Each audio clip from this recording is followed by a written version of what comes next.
আল্লাহু আকবার। দোস্তে দিক তাকাও। আর এক শ্রেণী মানুষ বান্দরের চেহারায় জাহান্নামে যাবে। শর্ট করছি, বান্দরের চেহারায় জাহান্নামে যাবে। তারা কারা? কয় বান্দরের মতো ক্রিমিনাল যারা। বান্দর হলো জন্মের ক্রিমিনাল। বান্দরে আর বিলেইতে দোস্ত বাতাইছে। দুই দোস্ত মিলে সম্মিলিত ভাবে দিনভরি ইনকাম করছে, পাইছে একটা কলা। তেমন কিছু পাইনি, আজকে একটা কলা পাইছে, সরবি কলা। এখন ভাগ করি তো খাতি হবে। তো বান্দরে কচ্ছে, দোস্ত তোর হাত তো ভালো না, আমার হাত মানুষের হাতের মতো, আমার কাছে দিয়ে আমি ভাঙ্গে সমান করে দিচ্ছি। তো মটকাইয়া ভাঙছে তার ফিতে দিয়ে মাইজবে ভাঙ্গে নাই, মুখস্থ ঠুয়ো ভাঙছে, দেয় যে একখান ছোট একখান বড় হয়ে গেছে। এখন বিড়ালের সামনে দেশে দোস্ত নেওয়া কোন খান নেবা? বিড়াল তো চোখের সামনে দিয়ে বড় খান নেওয়ার জন্য সে তার যে থাবা সিস্টেম, সে থাবা দিতে গেছে। বান্দর কয় রাগ দোস্ত, এখন বড় রয়েছে সমান হইতে দেই। সমান আসবে কীভাবে? ওইখান থেকে এক কামড় খাইয়ে সমান আসছে। এখন এক কামড় যখন কাছে আসি, এবারও তো মাইপিও কামড় দিই নেই। কামড় দেওয়ার পরে যেটুক খাওয়া হয়ে গেছে বা এইটুক খাটো পড়ে গেছে। এখন বিলাইতে পারে ওই পাশের বড় কান ধরতে গেছে, রাগ দোস্ত এখন বড় রয়েছে সমান হইতে দেই। একবার এখান সমান হলে, একবার ওখান সমান, দুজন সমান হতে পুরো কলা বান্দরের পেটে। এক শ্রেণীর মানুষ দুই দোস্তে একসাথে ব্যবসা করে, কিছুদিন পরে ব্যবসার পরে ভাগ করে।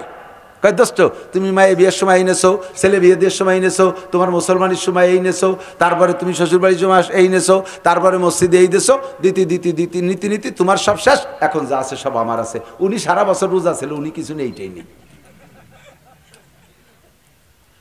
তিন ভাই সম্পত্তি ভাগ করে। বড় ভাই মাতুব্বার, ছোট দুই ভাই ছোট সম্পত্তি ভাগ করে। বান্দরে বাগা ছোট দুই ভাইরে কইছে, তোকে 10 বিঘে জমি দিয়ে দিলাম।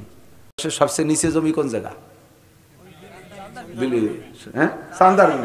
চান্দার বিলির আর মাঝখানে ওই জায়গা আব্বা 10 বিঘে জমি রেখে গেছে, তোকে 10 বিঘে দিলাম। আমি মোটে 2% নিলাম। দেখলি আমি তোকে কত দিলাম? উনার 2% গোপালগঞ্জ চৌরঙ্গির মাঝখানে, আর ওকে দেশে 10 বিঘে, যা কিয়ামতের আগে জাগবে না। কথা কন আছে না নাই? বান্দরে বাগা ভবিষ্যৎ বুঝিয়ে ছোট দুই বাইরে দিচ্ছে, ওই পাশে বড় হইয়ে, আর উনি নেছে বিশ্ব রোডের গায়ে। আমি মোটে 2% নিলাম। এই 2%-এর দাম 2 কোটি টাকা, আর ওর 5 বিঘের দামও 5 লাখ টাকা না। এইরকম বাগাবাগি করছো যে ভাইরা, যে মাতুব্বার, তুমি বান্দরের চেহারায় যাবা, তুমি বান্দরের চেহারায় যাবা। উলাইকা কাল আনআম বাল হুম আদাল্লু। আর বেশি বাড়বো না, এদিক তাকান। এই সব কিছু শুনিয়া এদিক বালহুম কি বলা হয়? সেম কোয়ালিটি অফ অ্যানিমাল, কুত্তর মতো যেহেতু পশুর মতো। আর একটা মিশাল করে নেই, কুকুর আল্লাহ হাতখানি একটা লেজ দেছে না, ও যদি নিচে ওইরে রাখে তাহলে ও 70 ডাইয়ে থাকে না, ও তা উচরে রাখে, ইচ্ছে উচরে রাখে। যা দেহার দরকার দেহে যাও। মহিলা বোরকা একটা বানাইছে, সামনের উপরে হাতখানি একটা পর্দা দিয়ে আছে, তা যদি ঝুলানো থাকে তাহলে এরকম 70 টাকা থেকে মুখটা ঘিরে থাকে, তা উল্টোই কুত্তো নেজের মতো ওই পাশে দিচ্ছে, তোমরা দেখে যাও যা দেওয়া দরকার। Same quality of animal. এখন কুত্তই অভিযোগ করছে আল্লাহ, শুয়োরে অভিযোগ করছে, গরুতি অভিযোগ করছে আল্লাহ। ঈশ্বর হুজুর যেভাবে বলতেছে তাতে তো মানুষকে আমাদের মতো বানালো, এতে আমাদের কিন্তু ইজ্জত নষ্ট হয়। কুত্তরও ইজ্জত আছে, গরুরও ইজ্জত আছে, শুয়োরেরও ইজ্জত আছে। ওরাকে আল্লাহ মানুষদেরকে আমাদের সাথে তুলনা করলে আমাদের ইজ্জত যায়। আল্লাহকে কেন কয় যে মানুষে যা করে আমরা কিন্তু অকরতে পারি না, তুমি শুনবো আল্লাহ? কয় বলো তো। কুত্তই কয় 1 নম্বরে আল্লাহ আমরা কুত্তই মারামারি করি, মারামারি করি। দেখবেন দুইটা কুত্তে মারামারি করলে যে কুত্তটা হারিয়ে যায় সে কিন্তু সারেন্ডার করে খুব বিনয়ের সাথে। সারেন্ডার পদ্ধতি কি? ওর পতাকা নামায় দেয়, নেজ পতাকা নামায় দেয়। প্রত্যেক প্রাণীর সারেন্ডার পদ্ধতি আলাদা। দুইটা মুরগিতে মারামারি করবে, যে মুরগিটা হারিয়ে যায় ও হারিয়ে যাওয়ার সময় সারেন্ডার করে কিভাবে? একটা ডানা নামাই দিয়ে কাজ করে দৌড় দেয়, তাতে যেটা জিতে যায় ওরে হালকা একটা দাওয়াই দিয়ে ফিরে চলে আসে, পুরো আর মারে না। গরুর সারেন্ডার, যে গরুটা হারিয়ে যাবে সে গরুটা না কাগজ দেয়, ওই যে শক্তিশালী দেয়, না নাক মিশে ভাই জান আমি কিন্তু পারবো না, আপনি মারামারি হলেন না, না কাগজ দিয়ে নাক শুকে ব্যাক করে চলে আসে।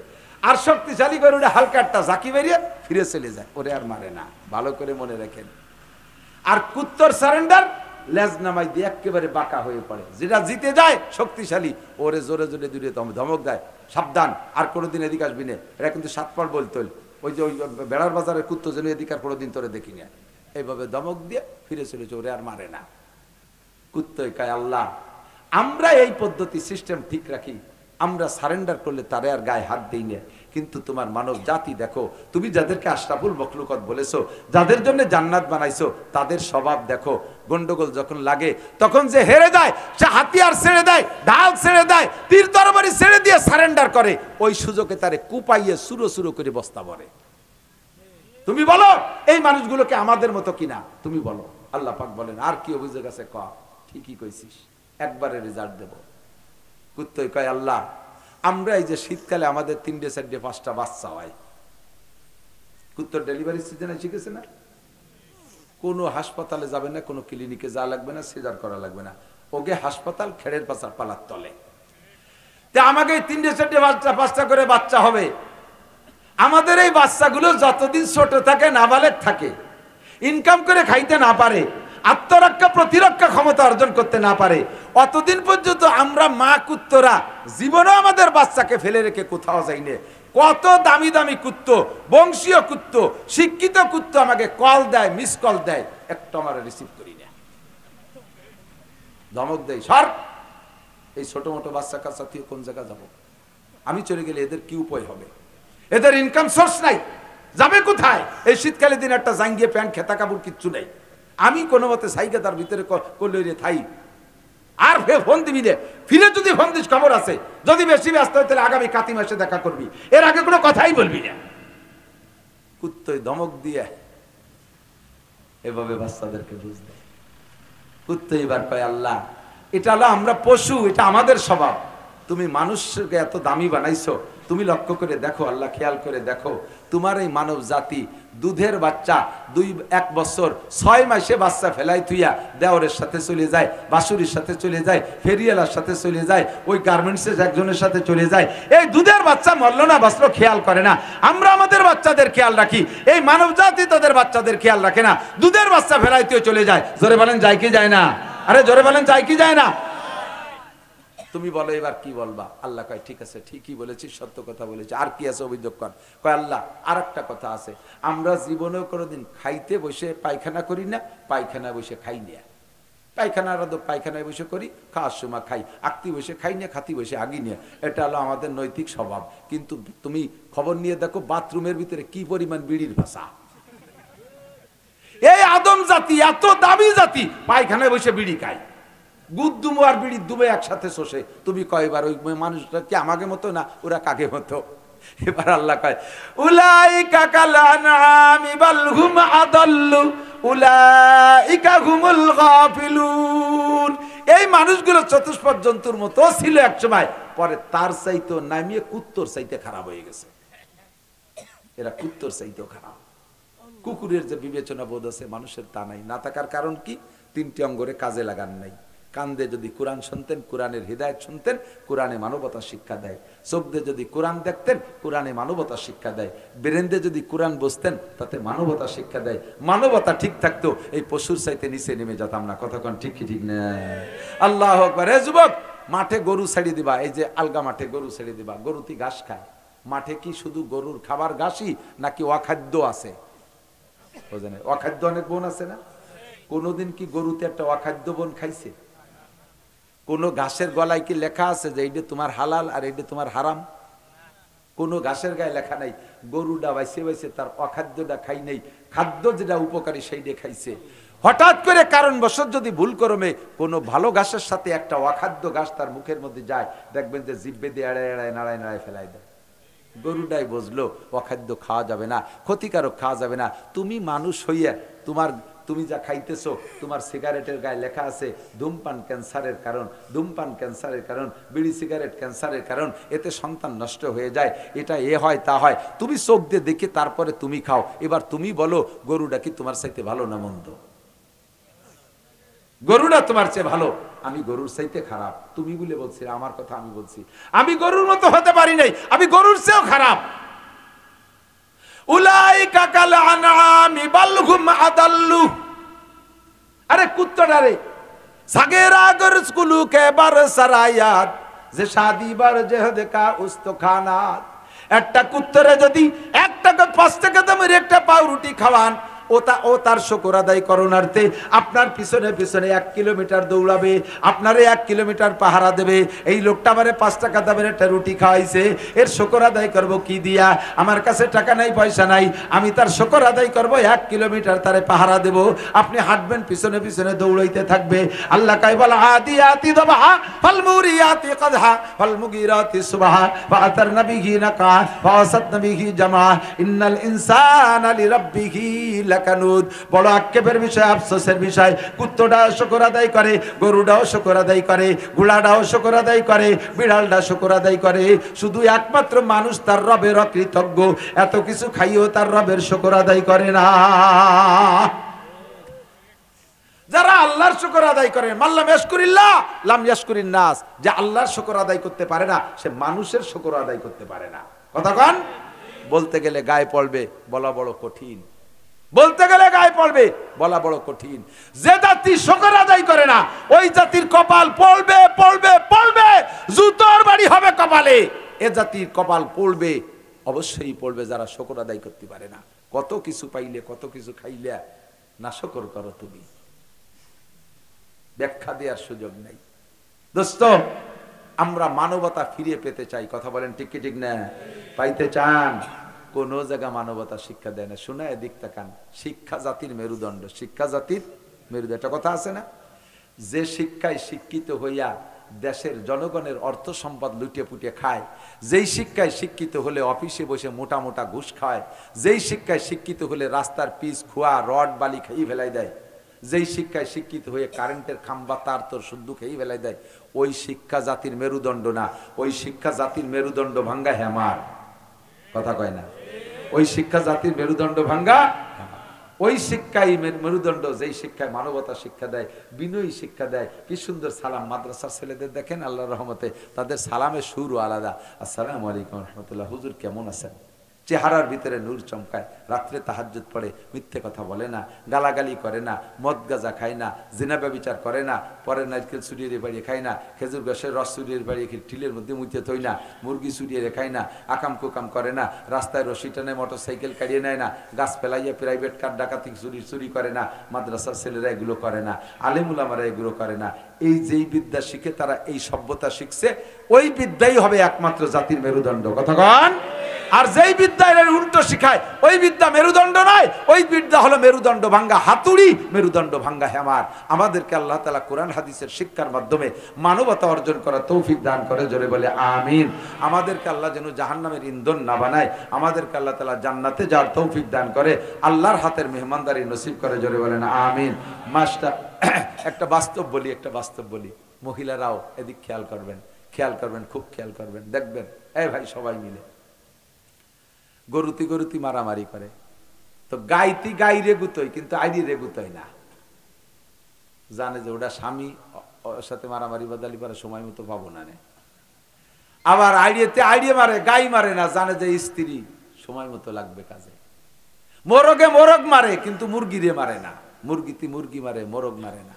কুত্তো মারে, মহিলা কুত্তরে মারে না। মহিলা কুত্তো আর একটা মহিলা কুত্তোর সাথে গ্যাঞ্জাম দেয়, কিন্তু পুরুষ কুত্তরে মারে না। ওরা স্বামী স্ত্রী সুসম্পর্কটা ঠিক রাখে, মানুষ এইটা ঠিক রাখতে পারে না। যে স্ত্রীকে নিয়ে এত আনন্দ করলে, তোমার দাম্পত্য জীবনে কত সুখ শান্তি করেছ, যে স্ত্রীরা ঘরে না আসলে তোমার ফিটিস চামড়া থাকতো না, আকাম করে ধরা পড়ার পিরাই 40টা জুতোর বাড়ি খাও, ফিটিয়া শয় না মায়ের খাতি সেই বউডা আসার পরে তোমার এত জান বাঁচছে, মান বাঁচছে, ইজ্জত বাঁচছে। ওই কথা নয় কথা, বউডারে করে মুখ বন্ধ করে গামছা ভরিয়ে দিয়ে দরজা বন্ধ করে গো বাড়িওয়ার আব্বা কলিও ছাড়বো না। কে কি স্বভাব! আবার মাঝে মাঝে সিগন্যাল দাও, যা বাপের বাড়ি থেকে 20,000 টাকা নিয়ে আয়, মোটর সাইকেল নিয়ে আয়, ফ্রিজ নিয়ে আয়, খাট নিয়ে আয়। কে সুসো, তুমি শ্বশুর বাড়ি থেকে এগুলো করে তুই যাবা কে? তুই বিটা মানুষ, তুই কামাইরে ব্যবহার কর। কুত্তরা তো কোনোদিন মহিলা কুত্তরে কয় না যে আগামী কাতি মাসের আগে 20,000 টাকা নিয়ে আসবি, নাহলে বাড়ির দ্বারে আসতে দেবো না। কুত্তরাই তো অকয় না, তুই কইস কে? মহিলা কুত্ত কোনোদিন পুরুষ কুত্তর সাথে গ্যাঞ্জাম বাঁধায় না। আমার মা বোনরা, স্বামী কি করে জানেন আপনি? রাতের রাত নাই, দিনের দিন নাই, জীবনের ঝুঁকি নিয়ে কিভাবে ইনকাম করে। আমি তো সারা রাতই রাস্তাঘাটে থাকি, কত যে ড্রাইভারকে রাস্তায় পড়া দেখলাম, কত ড্রাইভারের পড়া দেখলাম, গাড়ি সহ খালের মধ্যে যে মরে রয়েছে। কি জন্য বলেন তো? তোমারে ভরণ পোষণ দিয়ে খুশি করার জন্য তার জীবনের ঝুঁকি রাইকা এই শীতের রাত্রে সারা রাত জেলে হয়ে মাছ ধরবে, সকালবেলা বিক্রি করে টিট করে কাঁপতিছে, কাউসার মতো কালা হয়ে গেছে, আর বাড়ি এনে চাল ডাল দিলে তুমি বস্তা ধরে ফিয়ে মারো, এই মানসি খায়নি কি, ওই মানসি খায়নি, এখানে কাপড় আনলো নাকি। তোমার তো একটু মায়া করা উচিত ছিল যে এই লোকটা আমার জন্য কত কষ্ট করছে, তুমি তো কম্বল মুড়িতে ঘুমাইছিলে, এই বিটারা কাজটা করছে কি খেয়াল করছো? আপনাকে বিব্রত রহিতে আসে নাই কেহ, অবনি পারে সকলের তরে সকলে মোরা, প্রত্যেকে মোরা পরের তরে। আমরাও নারী পুরুষ হইয়া স্ত্রীদেরকে সম্মান করব, তাদেরকেও এই ভালো করে মনে রাখবেন, সন্তানের সামনে কোনোদিনও স্ত্রীকে মারবেন না, সন্তানের সামনে কোনোদিনও স্ত্রীকে গালি দিবেন না, তাহলে এইটা কিন্তু তার বিশাল একটা অপমানের বিষয় হয়। অনেক সময় সহ্য করতে না পেরে আত্মহত্যা পর্যন্ত করে বসে, আর এতে সন্তান নষ্ট হয়ে যায়। সন্তানের সামনে স্ত্রীকে মারবেন না, গালাগালি করবেন না, তাকে ভৎসনা দেবেন না, সাধ্য অনুযায়ী ধৈর্যের সাথে থাকার চেষ্টা করবেন। ওই কথা নয় কথা তালাক দেবেন না। আবার তালাক যদি দিয়েই ফেলে, শেষে আবার সেই তালাক দেওয়া বউ নিয়ে আবার ঘর সংসার করে, তাও একদল আছে। তালাক দেওয়া বউ নিয়ে ঘর সংসার করতেছে, তালাক দেওয়া বউ নিয়ে ঘর সংসার করলে পরবর্তীতে যতবার মিলন হবে জেনার গুনাহ, শেষে যে কটা বাচ্চা হবে সব জারিউর বাচ্চা পয়দা হবে, ওর একটাও হালাল না, হারামজাদা। খুব সাবধান, সতর্ক থাকবেন। আল্লাহ তাআলা আমাদের বুঝার আমল করার তৌফিক দান করুক, বলেন আমিন। এক রাতে তো সব হবে না, 30 পারা কোরআন শরীফ এভাবে যদি একটা একটা করে বুঝাই দিতে পারতাম বছরের পর বছর ধরে, তাহলে মোটামুটি একটু হতো, কিন্তু তার সময় আমারও নাই, আপনাদেরও নাই। সংক্ষিপ্ত শিক্ষার একটা সুন্দর একটা কোর্স আসছে, দাওয়াত ও তাবলীগের মেহনত। 31শে জানুয়ারি, 1-2 ফেব্রুয়ারি, একটু মস্ক করেন, 31শে জানুয়ারি, 1-2 ফেব্রুয়ারি টঙ্গীর ইজতেমা যাবেন। একটা চিল্লা, 2-3টে চিল্লা দেওয়ার নিয়ত করে যাবেন, মালামাল গুছাইয়া। হায়াতের গ্যারান্টি নাই, যে কোনো সময় মরণ এসে যেতে পারে, মরণের গ্যারান্টি 100। এক দাওয়াত। 2 নম্বরে আগামীকাল থেকে আমাদের গহরডাঙ্গার মাহফিল, আপনারা জামাতবন্দি হয়ে যাবেন। 3 নম্বর দাওয়াত, 7 ডিসেম্বর আমাদের গোপালগঞ্জে আগামীকালকে মিটিংয়ের মাধ্যমে মাঠ নির্ধারণ হবে, আপনাদের কাছে নিউজ আসবে, পোস্টার আসবে, পাবেন ইনশাআল্লাহ। গোটা গোপালগঞ্জের একটা মাহফিল, সারা গোপালগঞ্জের উলামা পরিষদ, আপনাদের ইমাম সাহেব আছে আমাদের সাথে, আমি গোপালগঞ্জ সদর থানার সভাপতি, আর পুরো জেলার সভাপতি কাশিনী হুজুরির জামাই মাওলানা মাহমুদুল হাসান সাহেব, মুফতি মাহমুদুল হাসান সাহেব, আমাদের সম্মিলিত 5 থানা সম্মিলিত একটা মাহফিল হবে গোপালগঞ্জে। অনেক বড় মাহফিল হবে, দিনব্যাপী, সকাল 8টা থেকে সন্ধ্যা পর্যন্ত। আমরা এখানে অংশগ্রহণ করবো, রাজি আছি তো ইনশাআল্লাহ? যাওয়া যাবে তো ইনশাআল্লাহ? এ মর্মে আপনারা, এত বড় মাহফিল, দেশ বিদেশ থেকে, মক্কা থেকে মেহমান আসবে, মদিনা থেকে মেহমান আসবে, পাকিস্তান থেকে আসবে, দেওবান থেকে আসবে, ওলামায়ে কেরাম আসবে। এই বড়দের সাথে সাক্ষাৎ হবে, যথেষ্ট খরচও হবে। সম্ভব হলে, তৌফিক থাকলে, যে যা পারেন ওখানে কিছু শরীক থাকবেন, 10টা টাকা হলেও দিয়েন, যাতে আমাদের দেশের সুনামটা ঠিক থাকে। এই বর্তমান প্রেক্ষাপট তো ভালো না, সারা দেশে আমরা এক বিপদে আছি। গোপালগঞ্জের হুজুররা, আমরা গোপালগঞ্জের হুজুর যারা স্থানীয়রা সবাই মনে করে যে সব হুজুরও যে দল, গোপালগঞ্জের হুজুরও সেই দল, আমাকে আমলিগের বিপক্ষে, আমাকে এইগুলি চোখ কাট করে তাকায়। আবার বাইরে গেলে কয় যে গোপালগঞ্জে কোনো নবী আসলেও সে আমলিগ করে, কাজেই ও বিশ্বাস করা যায় না। যে দোটানার মধ্যে বিপদে পড়ছে, তা তো করার মতো না। আল্লাহ তাআলা আমাদের ইজ্জত পুনরায় ফিরে দিক, বলেন আমিন। আবার বলেন আমিন। আমরা এইসব মাহফিলে অংশগ্রহণ করবো। ভাই দোয়া করেন, হায়দার ভাই দোয়া করবেন। আর তবারক হবে, এই তবারক আমি বলে দিচ্ছি, মুনাজাতের ভিতরে তবারক দেয়া, মুনাজাতের সাথে বেয়াদবি করা। মুনাজাত একটা ইবাদত, মুনাজাতের কায়দায় হয়ে যাবে। আপনারা এখানে বসে থাকবেন, ইনশাআল্লাহ ভিতরে পৌঁছে যাবে। সেভাবে তো প্যাকেট না? হ্যাঁ প্যাকেট, হ্যাঁ সবভাবে সেভাবে আমরা বলি, বলার সিস্টেম আমরা জানি। তো কেউ উঠবেন না, মেহমানদারি নিয়ে যাবেন ইনশাআল্লাহ। তবে একটু কাতার কাতার করে বসে নেন, একটু মুনাজাত শেষ হোক, এরপর একটু কাতার কাতার করে বসেন। আল্লাহুম্মা সাল্লি আলা, আল্লাহ মুনাজাত শেষ হোক, আল্লাহুম্মা সাল্লি আলা মুহাম্মাদ ওয়া আলা আলি সাইয়্যিদিনা মুহাম্মাদ। বসবে, মুনাজাত শেষ হোক। আলহামদুলিল্লাহি রাব্বিল আলামিন ওয়াস সালাতু ওয়াস সালামু আলা আশরাফিল আমবিয়া ওয়াল মুরসালিন। রব্বানা যালামনা, এত কাছে আইছি যখন ফাও এমনি তো মানুষ পয়সা খরচ করে সুন্দরবন শিক্ষা সফরে আসে, আর আমার তার পয়সা লাগতেছে না, একটু ভিতরে ঢুকবো। তাগড়া 5-6 জনরে নিয়ে গেলাম যে চলে, আর জঙ্গলের মধ্যেই যাব। ওরে গোনো জঙ্গল, সামনে 3 জন, পিছনে 3 জন দিয়ে আমি মাঝে দাঁড়ালাম যে খাইলে ও গেটটা খাইয়ে তারপরে আমাকে বেনে। তারপরও আমি কদম বাড়াতে পারতেছি না। জঙ্গলের ভিতরে গেলে এই জায়গায় বসে টের পাবেন না, সুন্দরবনের ঘরেও জঙ্গল, হেতালি বাগানের ভিতরে যখন ঢুকবেন মনে হয় যেন কোন ফাঁক দিয়ে এসে ধরে। আর সে সময় হুশ থাকে না, আমি কই আমারে মাঝে দে, তোরা আগে পাশে থাক। ওরা আবার ভয় দিয়ে দিল, হুজুর বাগরে তো চেনেন না, ও আগা ভাষা বোঝে না, যেটারে টার্গেট করে মাঝের তো সেটারে নিতে পারে। আমি কই তালি যাব না। যদি ওরা চিন্তা করে যে এগুলো তো আগের তো দেখি নতুন ডারে ধরি, তাহলে তো আমার মাইরিয়ে যাবে। একদিন ঘুরে আসছি, ফিরে দিন আর এক জায়গায় যে আর এক রুটে যাব, ওই রুটে যাওয়ার সময় আল্লাহু আকবার, যে দেখি চার পারে ছোট্ট একটা খাল, চার দিয়া বাঁশের চার পারে উপার, যে সুন্দরবন। চারের গোড়ায় গিয়ে দেখি চারের উপার মুরব্বী একজন বসা। এই পর্যন্ত হবে তো বড়, 7-8 হাত লম্বা, আল্লাহ বসে রয়েছে। আমি বললাম যে যা দেখবো বলে আইসি, দেখা হয়ে গেছে, আর উবার আমার যার কাজে নেই। ওরা কয় হুজুর চলেন যে। আমি কই যে গোড়ায় বসা দেশ দিয়া, কয় যে ওই বাঘটা আজ 1 সপ্তাহ ওই জায়গা নড়াচড়া নাই, বৃদ্ধ হয়ে গেছে। আগে লাভ দিলি সামদের দিক 22 হাত যেত, এখন লাভ দিতে যে কোন দিমারি পিছ হয়ে যায় সেটুকু উঠতে পারে না। শিকার মিকার নাই, ও যে কি খায়, 1 সপ্তাহ ধরে ওরে চারের গোড়ায় দেখতেছি কোনো নড়াচড়া নাই। আর হরিণী তো বাঘ দেখলি তার কাছে আসবে না, অন্যাসে তার আসবে না যে কাকা আমি আইছি আমার জিনিস খান, এরকম আসবে নাকি? যেই দেখে সে সরে চাই, শিয়াল বান্দর টান্দর যা শিকার করে খায় সব চুরি। 1 সপ্তাহ ওই জায়গা বসা। আমি ওয়াজ সংগ্রহ করলাম, আল্লাহু আকবার, দর জওয়ানি তওবা করদান সেবায়ে পাই গুমবারিস। ও বাদ, যদি তোমার যৌবন কালে এরকম বসে তসবিহ টিপতে, তাহলে বুঝতাম যে তুমি বুজুর্গ হইছো, চরমরে হুজুর কাছে মুরিদ হইছো। বুড়ো কালে এখন লাভ দিলি সামনের দিক যাও না, পিছিয়ে যাও, এই জন্য সারের গোড়ায় বসে বসে তসবিহ টিপতেছো। হ্যাঁ, নড়াচড়া করতে পারে না, সব বুড়ো সাইজ হয়ে গেছে। এই সমস্ত এখন যে কয়জন বুড়ো 80, 85, 70, 75 বছর বয়স, এই রাস্তা সে সময় এত ভালো ছিল না। গোপালগঞ্জ হাইটে চলে গেছেন, কথা কন না কে? ফরিদপুর হাইটে যা কোট করছেন, আপনাদের পায়ের ধাক্কায় জমি কাটছে। আর এখন সেই সব বুড়ো সিংহের মতো, ওই যে শেখ সাদি রহমতুল্লাহ কিসসা, এক বুড়ি বসি রং ঘষি ঘষি কালো করছিল কেশ, কহিলাম গো বুড়িমা তোমার বুদ্ধি তো আছে বেশ, পাকা চুল কালো হইবে হয়তো, কালো রং মাখাইলে কুজো পিটতব হবে না কো সোজা, হাজারো মালিশ দিলে। বুড়ি এবার জবাব দেয়, আল্লাহ সিংহের মতো শক্তি সাহস সব হয়ে গেছে গত, কোনো মতে আজ বেঁচে আছি ভাই খ্যাক শিয়ালের মতো। সাদি তুই আমারে ঠাট্টা করতেছিস, আমি এই বাস্তে যখন নতুন বউ হয়ে আসছিলাম, আমার স্বামীর অনেক ছাগল এই পাহাড়ের পাদদেশ দিয়ে চড়াইতো। স্বামী কাজে চলে যেত, আমাকে এই ছাগল দেখার দায়িত্ব দিয়েছিল। মাঝে মাঝে বাঘে এসে আমার ছাগলের পালের মধ্যে আক্রমণ করত।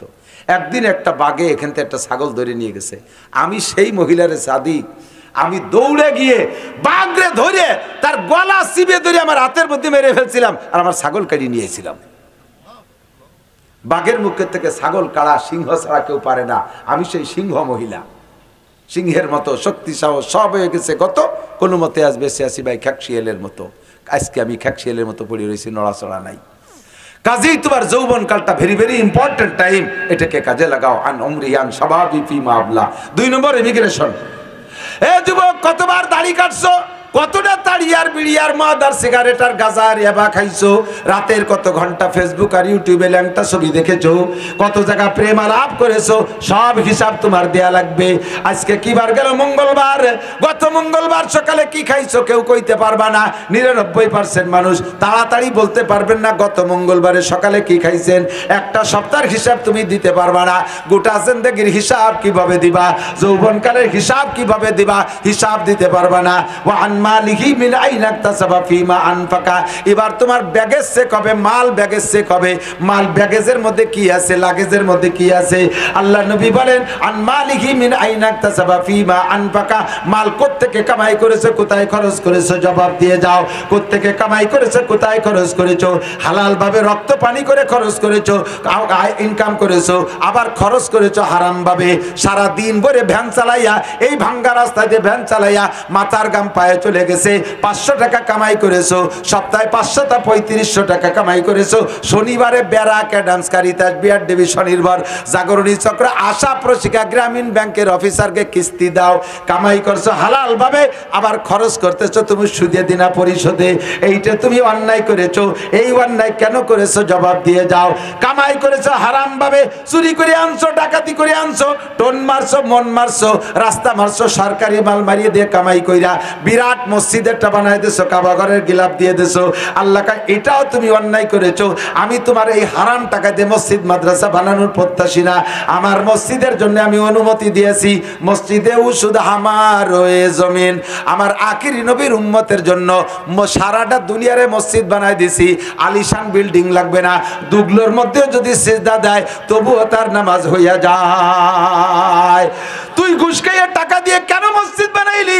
সুদ খাওয়া টাকা দিয়ে কেন মসজিদ বানাইলি? চুরা টাকা দিয়ে কেন মসজিদ বানাইলি? কন্ট্রাক্টরি মাল মার দিয়ে সে জায়গা থেকে টাকা বাঁচায় কেন মসজিদ বানাইলি? মাদ্রাসায় কেন দান করলে? আমি তোর এই দানের প্রত্যাশী না, এটাও তুমি অন্যায় করেছো। আসো আমার সামনে জবাব দিয়ে যাও। 4 নম্বর ইমিগ্রেশন হবে।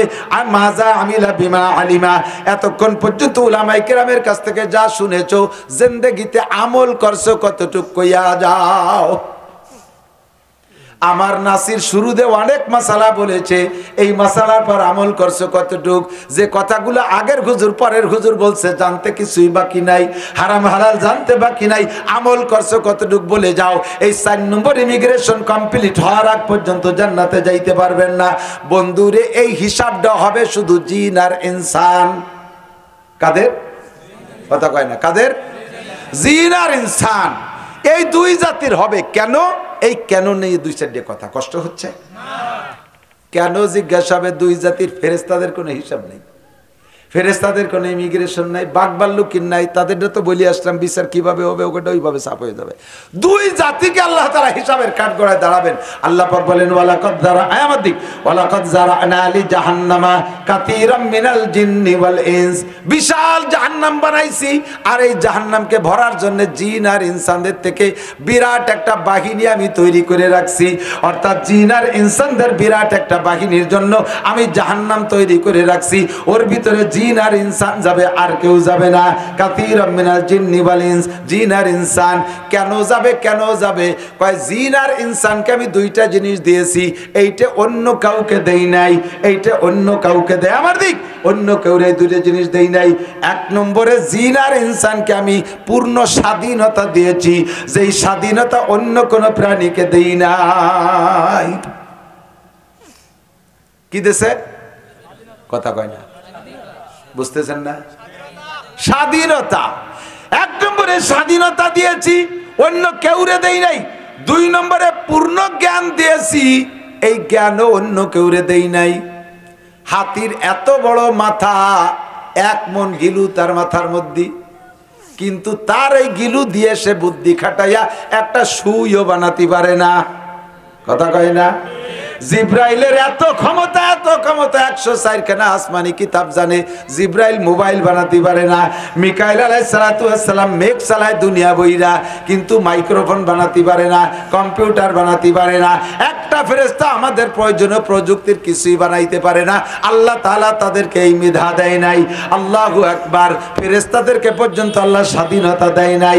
ও দোস্ত, এত বড় বাঘ, যেই বাঘের কিচ্ছা শুনাইলাম, রয়্যাল বেঙ্গল টাইগার, এই বাঘটা যদি একটা বাঘ যদি গোপালগঞ্জ আসছে বলে খবর পান, এই সুন্দরবনের একটা বাঘ গোপালগঞ্জ ওই পাটগাতি ব্রিজ পার হয়ে এবার চলে আইছে, এ খবর শুনলি এ জায়গায় একজনও থাকবেন? অথচ এক বাঘে কি আমাকে এই গোপালগঞ্জের 7-8 লাখ মানুষ খাই পারবে? প্রত্যেকের মনে হবে যে বাঘ আমারই ধরবে, ঠিক না? এত বড় বাঘ, ভয়ানক বাঘ, তারও স্বাধীনতা নাই। দেখেন চিড়িয়াখানায় যে দেখেন মানুষে তারে ধরিয়ে জেলখানায় আটকায় দিয়েছে, চিড়িয়াখানায় এতে কাপে বসাই দিয়েছে, ওখানে বসে বসে রোজা থাকে। মানুষে দিলি কিছু খায়, না দিলি না খায়, আল্লাহ বিল্লে করে তসবিহ তাহলিল টেপে, তার স্বাধীনতা শেষ।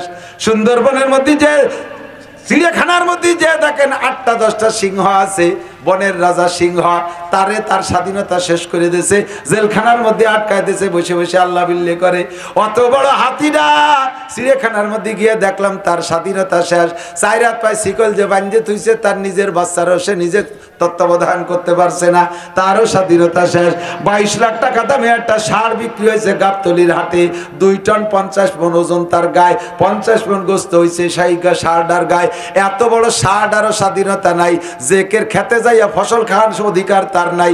অন্যকের ফসল ক্ষেতের মধ্যে গেলে কেড়াল দিয়ে বড় তার মুখ ভেঙে ফেলাই দেবে, নাক ফাটায় ফেলাই দেবে। তোর মাতুব্বাড়ি আছে, তোর মালিকের জমিতে, জমিতে আল্লাদ আছে, আমার জমির ফসল তোরে খাতি দেব না। গরুটারও স্বাধীনতা নাই, কথা কোন ঠিক ঠিক না? কিন্তু মানুষের স্বাধীনতা আছে না নাই? তোমার মনে চাইলে মসজিদে যাবা, মনে চাইলে মন্দিরে যাবা, মনে চাইলে মাদ্রাসায় যাবা, মনে চাইলে স্কুলে যাবা। তুমি মাদ্রাসায় যাওয়ার সময় পালকি পাঠাই দিয়ে আনবো না, স্কুলে যাওয়ার সময় ঠ্যাং ভেঙে দেবো না, মসজিদে আসার জন্য গাড়ি পাঠাই দেবো না, মন্দিরে যাওয়ার সময় তোমার ঠ্যাং ভেঙে দেবো না। ইচ্ছে করলে বিয়ে করবা, বিয়ের টাকা আমি আল্লাহ দেবো না। আবার ইচ্ছে করলে জেনা করবা, সে সময় তোমার জুতো দিয়ে পিটেবো না। তুমি মনে চাইলে মধু খাইবা, দুধ খাইবা, শরবত খাইবা, পান খাইবা, পানি খাইবা, এর জন্য আমি আল্লাহ নিজে হাতে গিলাস ভরে তোমারে ধরাই দেব না, ওটাও তুমি সংগ্রহ করে খাবা। আবার মনে চাইলে মদ গাঁজা বা ফেন্সিডিল খাবা, সে সময় তোমার মুখখান্ডে প্যারালাইসিস করে দেব না। তোমার মনে চাইলে তুমি কোরআন শরীফ পড়তে পারো, আবার মনে চাইলে তুমি অন্য কিছু গান বাজনা গাইতে পারো, গান গাওয়ার সময় তোমার মুখখান্ডে প্যারালাইসিস করে দেব না।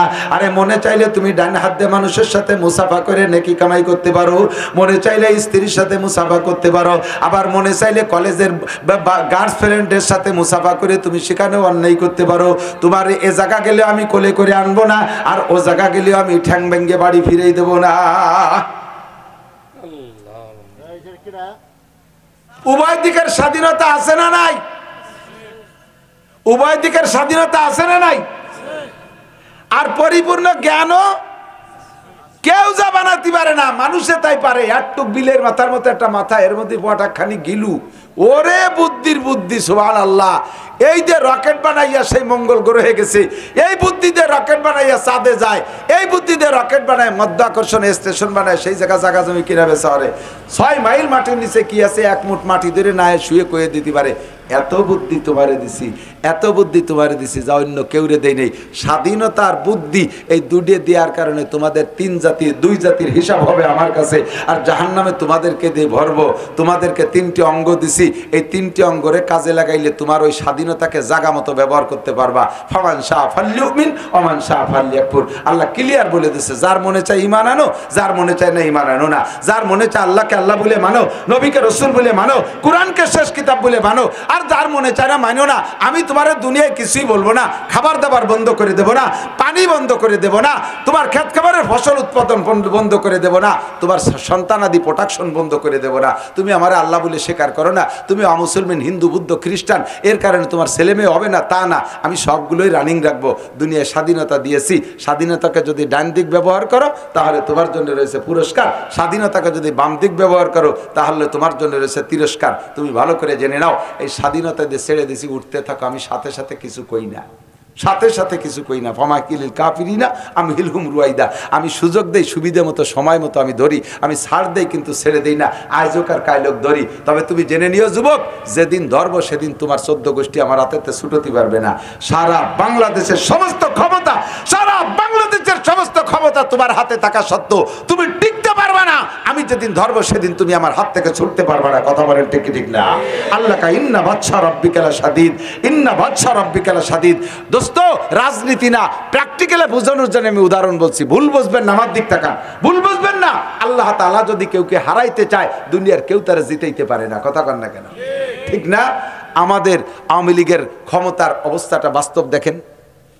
মাননীয় প্রধানমন্ত্রী জননেত্রী শেখ হাসিনা, আমি সম্মানের সাথে নাম উচ্চারণ করি, আগাগোড়া সবসময়, ওনার হাতে সেনাবাহিনী, ওনার হাতে পুলিশ, ওনার হাতে বিডিআর, ওনার হাতে আনসার, ওনার হাতে র্যাব, ওনার হাতে বিমান বাহিনী, ওনার হাতে নৌবাহিনী, ওনার হাতে ছাত্রলীগ, ওনার হাতে যুবলীগ, ওনার হাতে কৃষক লীগ। বাংলাদেশের অবশ্যই এখনো পর্যন্ত পার্ট হিসেবে আলাদা করে আওয়ামী লীগের জনসংখ্যা বেশি। সব প্রধানমন্ত্রীর সাথে থাকলো, তারপরও টিকতে পারলো না। এটাই প্রমাণ, জনশক্তিতে কিছু করে না। আল্লাহ পাক যদি ধরে তাহলে তার হাত থেকে ছোটা যায় না। কথা কোন ঠিক ঠিক না? জোরে বলেন ঠিক ঠিক না? সাবধান, সতর্ক থাকবা। আল্লাহ পাক বলে, এ যুবক, পাগলামি করিস না, আমি যেদিন ধরবো সেদিন ছুটতে পারবি না। আমি যেদিন ধর্ম সেদিন ছুটতে পারবি না। ইন্না বাদশা রাব্বিকা লাশাদীদ, স্বাধীনতাকে কাজে লাগাও, যৌবনকালকে কাজে লাগাও, এই সময়টাকে কাজে লাগাও, অর্থকে কাজে লাগাও, তাহলে আল্লাহ পাক রব্বুল আলামিনের পক্ষ থেকে আসমানি রহমত নাজিল হবে। কথা বলেন ঠিক কি ঠিক না? আল্লাহু আকবার। তো দোস্ত, এই আমাকে এই স্বাধীনতাকে কাজে লাগানোর জন্য আল্লাহ তাআলা তিনটি অঙ্গ দিয়েছে। কয়টা? তিনটি অঙ্গ। কয়টা? এক নম্বরে ইন্না সামা, কান, শুনবেন, এই কথাগুলো শুনবেন। 2 নম্বরে আল বাসার, চোখ, দেখবেন। 3 নম্বরে ফুআদ, কলব, বুঝবেন, কলব দিয়ে বুঝবেন, ব্রেন দিয়ে। যুবক আমার দিক খেয়াল করো শোনা, আমি বলে থাকি আজকে তো কথা এই দিক বেড়ে গেছে, তুমি এখন খেয়াল করতেছো না, মনে করতেছো যে এ ওয়াজ করা হুজুরকে দায়িত্ব, আমাকে দায়িত্ব, ঘন্টাখানিক শোনা, এরপরে তো যা তাই করবানি, এতে তো আর অসুবিধা নেই। তুই অত ভালো রে শুনে লাভ কি? তুমি জেনে নাও, যদি আল্লাহ তাআলা তোমারে পছন্দ করেই ফেলে, তাহলে ওই জায়গা থেকে কান ধরিয়ে জামা জুব্ব পরাইয়া, পাগড়ি পরাইয়া তোমারে এই স্টেজে চেয়ারে বসায় তোমারে ওয়াজ করাতে পারে। পারে? জোরে বলেন পারে? আল্লাহর ক্ষমতা অপরিসীম, এইটাই আমি বলতে চাচ্ছি। আল্লাহ এরকমই পারে। এই জন্যই তুমি সব কথাগুলো শুনবা। লেখাপড়ার দিন শেষ হয়ে গেছে, পড়ালেখায় বাস, আহিয়ালা বাস হয়ে গেছে পড়ালেখার, যে আইনতে যাওয়ার দরকার সে আইনতে যাচ্ছে। কারণ এই বড় বড় মোবাইল হাতে ঢুকে গেছে, এখন আর কেউ পড়ে না, হুজুররাও পড়ে না, বড় বড় আলেমরাও লেখাপড়া বাদ দিয়ে মোবাইল নিয়ে, ফেসবুক নিয়ে বসে থাকে, ইউটিউব নিয়ে বসে থাকে, লেখাপড়া শেষ, সর্বনাশ। কাজেই পড়িয়ে লিখে যে স্টেজে বসবা, তাতে ডাইল হয়ে গেছে। যদি আল্লাহ তাআলা কবুল করে, এই উলামায়ে কিরাম যা বলে 2 অক্ষর মনে রাখবা, গুছাতি গুছাতি একদিন তোমার বস্তা ভরে যাবে, স্টেজে বসে ডাইলে দিবা, 2 মুছে খাতি পারবা, অসুবিধা হবে না। এই মাইক আর এই চেয়ারের বাড়ির দাম, বসতি পারলি টাহার অভাব নাই। এই জন্য খেয়াল করবা সব কথা। 3টে অঙ্গ। কয়টা? কয়টা অঙ্গ? 3টে অঙ্গরে ব্যবহার করলে স্বাধীনতাকে জায়গা মতো ব্যবহার করবে না, কোথায় ব্যবহার করবেন আপনি বুঝতে পারবেন। 1 নম্বরে কান, 2 নম্বরে চোখ, 3 নম্বরে কলব। আল্লাহ পাক রব্বুল আলামিন এজন্যই বলেন যে আমি জান্নাত জাহান্নামের জন্য বহু মানুষকে তৈরি করেছি, জাহান্নামে অনেক মানুষকে দেব। তারা কারা? লাহুম কুলুবুল লা ইয়াফকাহুনা বিহা, যাদের ব্রেন আছে, কলব আছে, কিন্তু তারা যা বোঝা দরকার তা বোঝে না। আমার দিক লাহুম, ঠিক করতেছে, মাইকে ডিস্টার্ব করছে, খেয়াল করছো? লাহুম কুলুবুল লা ইয়াফকাহুনা বিহা, তাদের কলব আছে কিন্তু তারা বোঝে না, ব্রেন আছে বোঝে না। বোঝে না মানে বোঝে না তা না, কার জমি কারে দিয়ে দলিল করতে হবে, কিভাবে জাল দলিল করতে হবে এটা ভালো বোঝে। হিন্দু ভাইদের জমি ফেলাইতে হয়ে গেছে, ওইটা কিভাবে ডিসিআর কাটতে হবে এটা ভালো বোঝে। কারে দিয়ে কারে লাগাই দিতে হবে এটা ভালো করে বোঝে। যা বোঝা দরকার তা বোঝে না। কোরআন বোঝে না, হাদিস বোঝে না, ফরজ বোঝে না, ওয়াজিব বোঝে না, দোয়া কুনুত বোঝে না, আত্তাহিয়াত বোঝে না, দুরূদ শরীফ বোঝে না, দোয়া মাসুরা বোঝে না, সূরা ফাতিহা বোঝে না, কোরআন শরীফ পড়তে বোঝে না। যা বোঝা দরকার তা বোঝে না। ওয়ালাহুম আয়ুনুল লা ইউবসিরুনা বিহা, যা দেখা দরকার তা দেখে না। কয় দেখে না তা না, কয় যা দেখা দরকার তা দেখে না। কোরআন দেখা দরকার, হাদিস দেখা দরকার দেখে না। মারে দেখা দরকার, আব্বারে দেখা দরকার দেখে না। স্ত্রী দেখা দরকার, ছেলে মেয়ে দেখা দরকার তা দেখে না। যাইয়ে গার্লফ্রেন্ডকে দেখবে, দেশের পাড়ার মহিলাদেরকে দেখবে, দুনিয়ার যত নোংরা ফোংরা গুলো দেখবে। এই জন্য মার খেয়ে গেছে। তাদের চোখ আছে, যা দেখা দরকার দেখে না। ওয়ালাহুম আযানুল লা ইয়াসমাউনা বিহা, তাদের কান আছে, শোনে না। শোনে না মানে শোনে না তা না, শোনে না মানে যা শোনা দরকার তা শোনে না। যা শুনলে ভালো হবে তা শোনে না, যা শুনলে নষ্ট হবে তাই খুব ভালো করে শোনে। এই করার কারণে খেয়াল করে না, এই 3টে অঙ্গর হিসাব হবে। আর এই 3টে অঙ্গরে জায়গা মতো ব্যবহার না করলে কি হয়? আল্লাহ কয় উলাইকা কাল আনআম। এই জায়গা মতো চলে এসে দিক, উলাইকা কাল আনআম, সেম কোয়ালিটি অফ অ্যানিম্যাল। ওয়াজের মাঠ হলো গাই দোয়ানোর মতো, বুঝেন? গাই দোয়ান না, গাই দোয়াতে যাইয়েই বান্দরে টান দিলে দুধ বেরোয়নি, যাইয়ে বাসুর জায়গায় ভানাতে না, পানাইয়ে তারপরে দোয়াতে, নইলে বান্দরে টানলে বান ছিঁড়ে যাবে, দুধ বেরোবে না। ওয়াজের মাঠেও আগে ভানাতে, শেষে দোয়াতে। এবার ফানানু হয়ে গেছে, দোয়ানোর সময় যদি পাতির বালতি ছড়াই ফেলে দুধ বাড়ি যাবে নাকি? এতক্ষণ ধরে ফানাইছি, এখন হলো দোয়ানোর সময়। এই সময় কেউ নড়াচড়া করলে খালি বালতি নিয়ে বাড়ি যাবেন। ওয়াজের আসল টুক সামনে। আল্লাহ পাক কি বললেন? উলাইকা কাল আনআম, সেম কোয়ালিটি অফ অ্যানিম্যাল। এই মানুষগুলো প্রাণীর মতো, পশুর মতো। সাউন্ড একটু কমাই দিতে, কানে লাগতেছে না? এদিক উলাইকা কাল আনআম, এদিক যেই মানুষগুলো বেরেন্ডে কাজে লাগালো না, চোখরে কাজে লাগালো না, কানরে কাজে লাগালো না, এই মানুষগুলো চতুষ্পদ জন্তুর মতো। কিসের মতো? মানুষ যখন এই তিনটারে কাজে লাগাবে না, তখন সে মানবতার থেকে নেমে চলে আসে, মানবতায় থাকে না, তার ভিতরে মানবতা থাকে না। কানরে কাজে লাগাইনি, ব্রেনরে কাজে লাগাইনি, চোখরে কাজে লাগাইনি, তাহলে এই তিনটি অঙ্গ তো গরুরও আছে, এই তিনটি অঙ্গ কুত্তরও আছে, এই তিনটি অঙ্গ শুয়োরেরও আছে, অধিকাংশ প্রাণীর আছে না এই তিনটি অঙ্গ আছে। তাহলে আপনিও যেমন, আমিও যেমন, ওই শিয়াল কুত্তরটাও তেমন। এর নাম হলো সেম কোয়ালিটি অফ অ্যানিম্যাল। আল্লাহকে কাল আনাম, এগুলো চতুষ্পদ জন্তুর মতো। দেখেন, বাস্তব দেখেন, এই ক্লাসের মানুষগুলোর যে স্বভাব, পশুরও সেই স্বভাব, পশুরও সেই স্বভাব। একটা গরু কারাই, এই জায়গা কারাই করে ধর দি, দাঁড়াই করে ধর, এই যে দিল দেশ কেনে, এই যে মেম্বার নিজে যাচ্ছে দেশ কেনে, আমার দিক চতুষ্পদ জন্তুর মতো। বুঝতেছেন কথা? বুঝতেছেন? চতুষ্পদ জন্তুর মতো কারা? যারা চোখ কান ব্রেনরে যথাযথ ব্যবহার করে নাই, তারা কিসের মতো? আল্লাহকে এগুলো চতুষ্পদ জন্তুর মতো। দুই একটা উদাহরণ নেন। একটা গরু মাঠে ধান খাইছে, আপনার ক্ষেত্রে ধান খাইছে, এই গরুডারে পিটাইয়া একেবারে ঠ্যাং একখান প্যারালাইসিস করে ফেলাইছেন, আইনিয়া বাড়ি মেহগুনি গাছের সাথে বাইন দিয়ে জুতোর মালা গলায় দিয়েছেন, আর 100 জুতো মারছেন। মাইরিয়া গরুডারে কইলেন যে, গরু তুই আজকে মাইর খাইছিস কি জন্য কদি? এই পরে আমার বই দান খাইছিস, এই জন্যই তো দুটো বিষের, 1 নম্বরে 100 জুতো, 2 নম্বরে জুতোর মালা গলায়। আর কোনোদিন খাবি? এইভাবে গরুরে বিষের ছাড়িয়ে দেন, ওই গরু তার দানের খেতে যাবে না? যাবে? এরে এত সুন্দর করে ওয়াজ করে বুঝাই দিলেন তফসির করিয়া, তারপরও ছাড়িয়ে দিলি সে দানের খেতে যাবে, ঠিক না? একটা যুবক অন্যায় করে ধরা পড়ছে, তারে 39 জুতো মারা হয়েছে, জুতোর বেলা গলায় দিয়ে গ্রাম করে গুরন হয়েছে, আবার ছেড়ে দেওয়ার পরে 2 মাস পরে দেয় যে সেই অ্যাক্সিডেন্ট আবারও করে ফেলাইছে। তাহলে ওই গরুডার তুমি গরুডার মধ্যে পার্থক্য কোন জায়গায়? পার্থক্য আছে? Same quality of animal. নবী পাক বলেন, আমার উম্মত এই প্রাণীর রূপ নিয়ে জাহান্নামে যাবে, বিভিন্ন প্রাণীর রূপ নিয়ে এই রূপে জাহান্নামে যাবে। কেউ গরুর রূপ নিয়ে জাহান্নামে যাবে, কেউ কুত্তার রূপ নিয়ে জাহান্নামে যাবে, কেউ বানরের চেহারায় জাহান্নামে যাবে, কেউ শুয়োরের চেহারায় জাহান্নামে যাবে, কেউ সাপের চেহারায় জাহান্নামে যাবে। তারা কারা? যাদের এই সমস্ত প্রাণীর সাথে সাদৃশ্য হবে, আমল আখলাকে মিল হবে।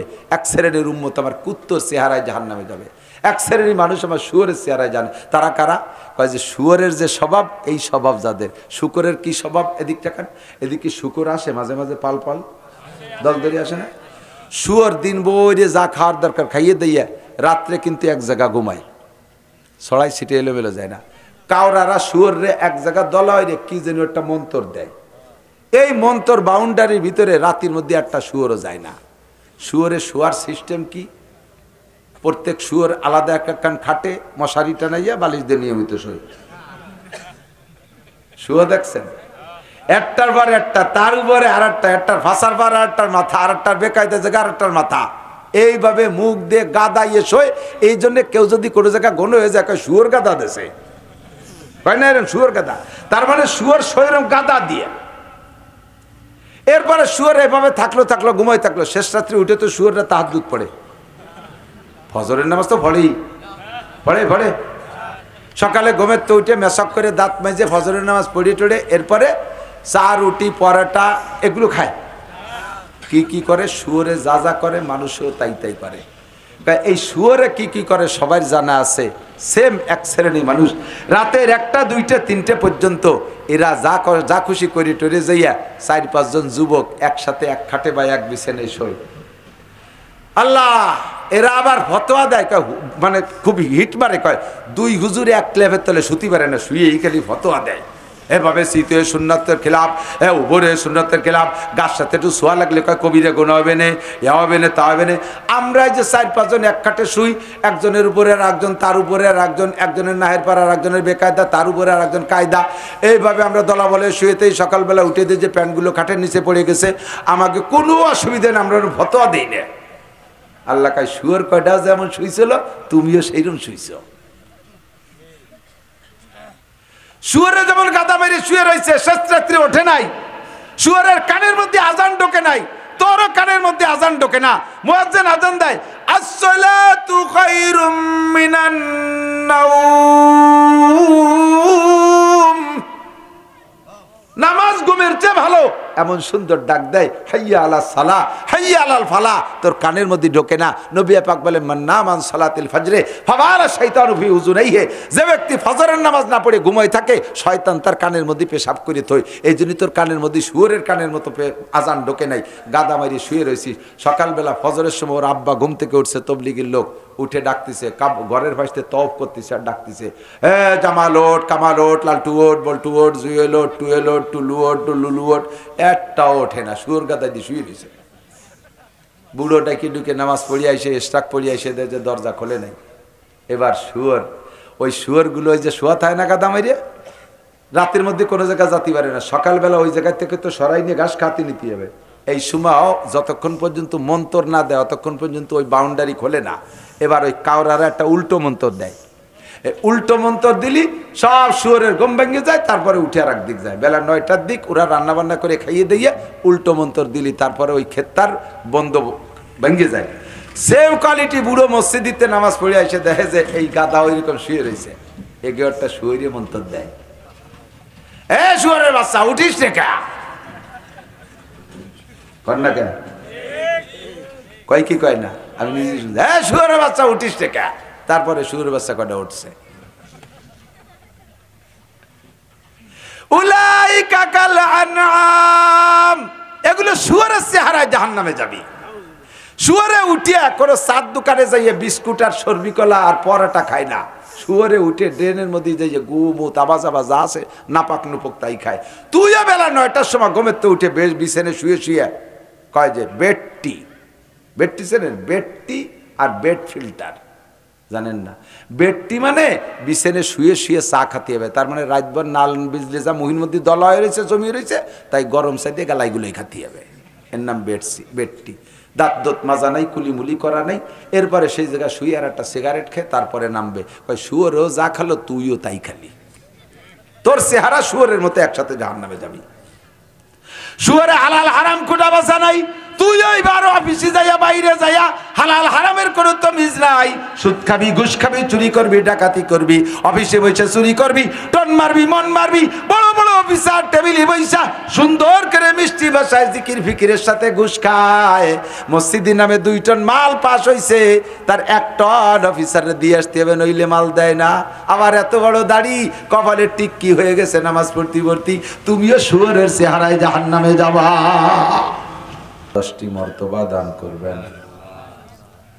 এ ফজিলত সেই পাবে যে দুরূদ শরীফ পড়বে, আর একজনের পড়া শুনলেই ফজিলত না, পড়লেই ফজিলত। তো এত বড় ফজিলত থেকে মাহরুম হব না, সকলে জবান খুলে পড়বো। নামাজের মধ্যে যে দুরূদ শরীফ পড়ে থাকি, আল্লাহুম্মা সাল্লি আলা মুহাম্মাদিন ওয়া আলা আলি মুহাম্মাদ كما صليت على إبراهيم وعلى آل إبراهيم إنك حميد مجيد اللهم بارك على محمد وعلى آل محمد كما باركت على إبراهيم وعلى آل إبراهيم إنك حميد مجيد। ঐতিহ্যবাহী চামটা বাস স্ট্যান্ড কেন্দ্রীয় জামে মসজিদ কমিটি ও প্রবাসীদের উদ্যোগে আয়োজিত 12তম ওয়াজ ও দোয়ার মাহফিল। অধ্যকার মাহফিলের সম্মানিত সভাপতি, মাহফিলের দাওয়াতি উলামায়ে কেরাম, মসজিদের ইমাম ও খতিব সাহেব জনাব হাফেজ আলী হায়দার সাহেব হাফিজাহুল্লাহ, এ অঞ্চলের অন্যান্য উলামায়ে কেরাম, আইম্মায়ে মাসাজিদ, প্রাণপ্রিয় দেশবাসী, আল্লাহ তাবারক ওয়া তাআলার শাহী দরবারে আমাদের পক্ষ থেকে পাঠাই অসংখ্য শুকর। যে আল্লাহ পাক রব্বুল আলামিন হাজারো বাধা বিপত্তি দুর্যোগ অশান্তি সব কিছু উপেক্ষা করে আমাদেরকে মোটামুটি একটা পরিবেশ গঠন করে রাতের এই দীর্ঘক্ষণ পর্যন্ত আল্লাহ তার রসুল সাল্লাল্লাহু আলাইহি ওয়াসাল্লামের প্রেম ও ভালোবাসা অন্তরে নিয়ে জান্নাতের আশায় জাহান্নামের ভয়ে, সওয়াবের আশায় গুনার ভয়ে, হেদায়েতের আশায় গুমরাহির ভয়ে, শিরিক ও কবর মুক্ত ঈমান গড়ার লক্ষ্যে বেদাত মুক্ত সুন্নতি আমলের প্রশিক্ষণ নেওয়া ও দেওয়ার জন্য স্বল্প পরিসরে সুন্দর একটা মনোরম পরিবেশ গঠন করে আসার বসার সুযোগ ও তৌফিক দান করেছেন। শুকর আদায় করি আলহামদুলিল্লাহ। আমাদের গোপালগঞ্জের ভিতরে যেসব লাইনে বাস চলে, পরিবহন চলে, ট্রাক চলে, মোটর গাড়ি চলে, তন্মধ্যে পুরাতন লাইন আপনাদের এইটা। অনেকেই জন্মের পরের থেকেই গাড়ি চলাচল দেখতেছেন, অনেকে আধা বয়সের পরের থেকে দেখতেছেন, দেখতে দেখতে মুখস্থ হয়ে গেছে। এখন রাস্তা দিয়ে একটা ট্রাক বাস গেলি অধিক সার তাকানোর কোনো দরকার নাই, কিন্তু মানুষের স্বভাবে টান দিয়ে নিয়ে যায়। ট্রাক গেল, বাস গেল, এক নজর তাকাই। অল্পক্ষণের জন্য আমরা এখানে বসছি, সময় কম কামাই বেশি। আরবিতে বলে আল আমালু কালিল ওয়াল আজরু কাসীর, সময় কম কামাই বেশি। অল্প পরিসরে আমরা এখান থেকে নিজের জীবনের এহকাল ও পরকালের পাথেও সংগ্রহ করার চেষ্টা করব। আল্লাহ তাআলা তৌফিক দান করে, সবাই বলে আমিন। হযরত মাওলানা লিয়াকত আলী সাহেব আমাদের গোপালগঞ্জেরই তো সন্তান। আমরা বড় ভাগ্যবান, সব দিক দিয়ে আল্লাহ তাআলা আমাদেরকে যথেষ্ট দিয়েছেন। আমাদের এই অঞ্চলের যে কোনো একটা মাহফিল করতে গেলে আমাদের বাহিরের বক্তা দাওয়াত দেওয়া লাগে না, নিজেদের দেশীয় বক্তা, গোপালগঞ্জের বক্তা উলামাই কেরামরাই ইনশাআল্লাহ সুন্দর করে মাহফিলটা শেষ পর্যন্ত নিয়ে যেতে পারে। এত যথেষ্ট উলামাই কেরাম আছে। আপনারা আমার নিকটতম প্রতিবেশী, আমরা একই সদর থানার মানুষ। আমার কাছে আপনারা পাবেন, আপনাদের কাছে আমি পাব। এই দেনা পাওনা পরিশোধের জন্য আমাদের সচরাচর সুযোগ হয় না। হযরত হাফেজ আলী হায়দার সাহেব আমার বাল্য বন্ধু, বয়সে আমার চেয়ে বড়। তারাইল ফুকরা মাদ্রাসায় পড়তাম, আমরা ছোট ছিলাম। ছোটবেলায় আমারও কণ্ঠ অনেক ভালো ছিল, মোটামুটি। ভাইয়ের কণ্ঠ আরও ভালো ছিল। মাদ্রাসার মাহফিলে দুইজন গজল গেয়ে পাল্লা প্রতিযোগিতা দিতাম। পরবর্তীতে পড়ালেখা শেষের পরে আল্লাহ তাআলা যাকে যেখানে মঞ্জুর করে সে সেখানেই যায়। মকবুল তো সাজ হয়, কাবিল তো বহুত হ্যায়, तेरे मनन दिल नहीं दिल तो बहुत है, तकसीम किया हर चीज को कस्साम अज़ल ने, जिस शख्स को जिस चीज के काबिल नजर आया, बुलबुल को दिया नाला और परवाना को जलना, गम हमको दिया सबसे जो मुश्किल नजर आया। সৃষ্টিকর্তা আল্লাহ, বন্টনকারী আল্লাহ। আল্লাহ তাআলা যাকে যে কাজ দিয়ে পছন্দ করেন তারা সেই কাজে ব্যবহার করেন। উলামায়ে কিরামদের মধ্য থেকে কেউকে দিয়ে আল্লাহ তাআলা মসজিদের ইমামতি খতিবগিরি করাচ্ছেন, সেটা মুসলমানদের জীবনের সর্বশ্রেষ্ঠ কাজ, মসজিদের খেদমত। কেউকে দিয়ে আল্লাহ তাআলা বড় বড় দর্শে কিতাব পড়াচ্ছেন, কেউকে আল্লাহ তাআলা বড় কামেল পীর বানাইয়া তার দরবারে হাজারো লাখো মানুষ জমা করে তার মাধ্যমে হিদায়াতের বাণী ছড়াচ্ছেন। কেউকে দিয়ে আল্লাহ তাআলা লেখালেখির মাধ্যমে, লিখতে পারে বড় সুন্দর কিন্তু বলতে পারে না, এরকম বহু মানুষ আছে, লিখতে পারে সুন্দর বলতে পারে না। তাকে দিয়ে আল্লাহ তাআলা লেখালেখনের মাধ্যমে দিন ছড়াচ্ছে।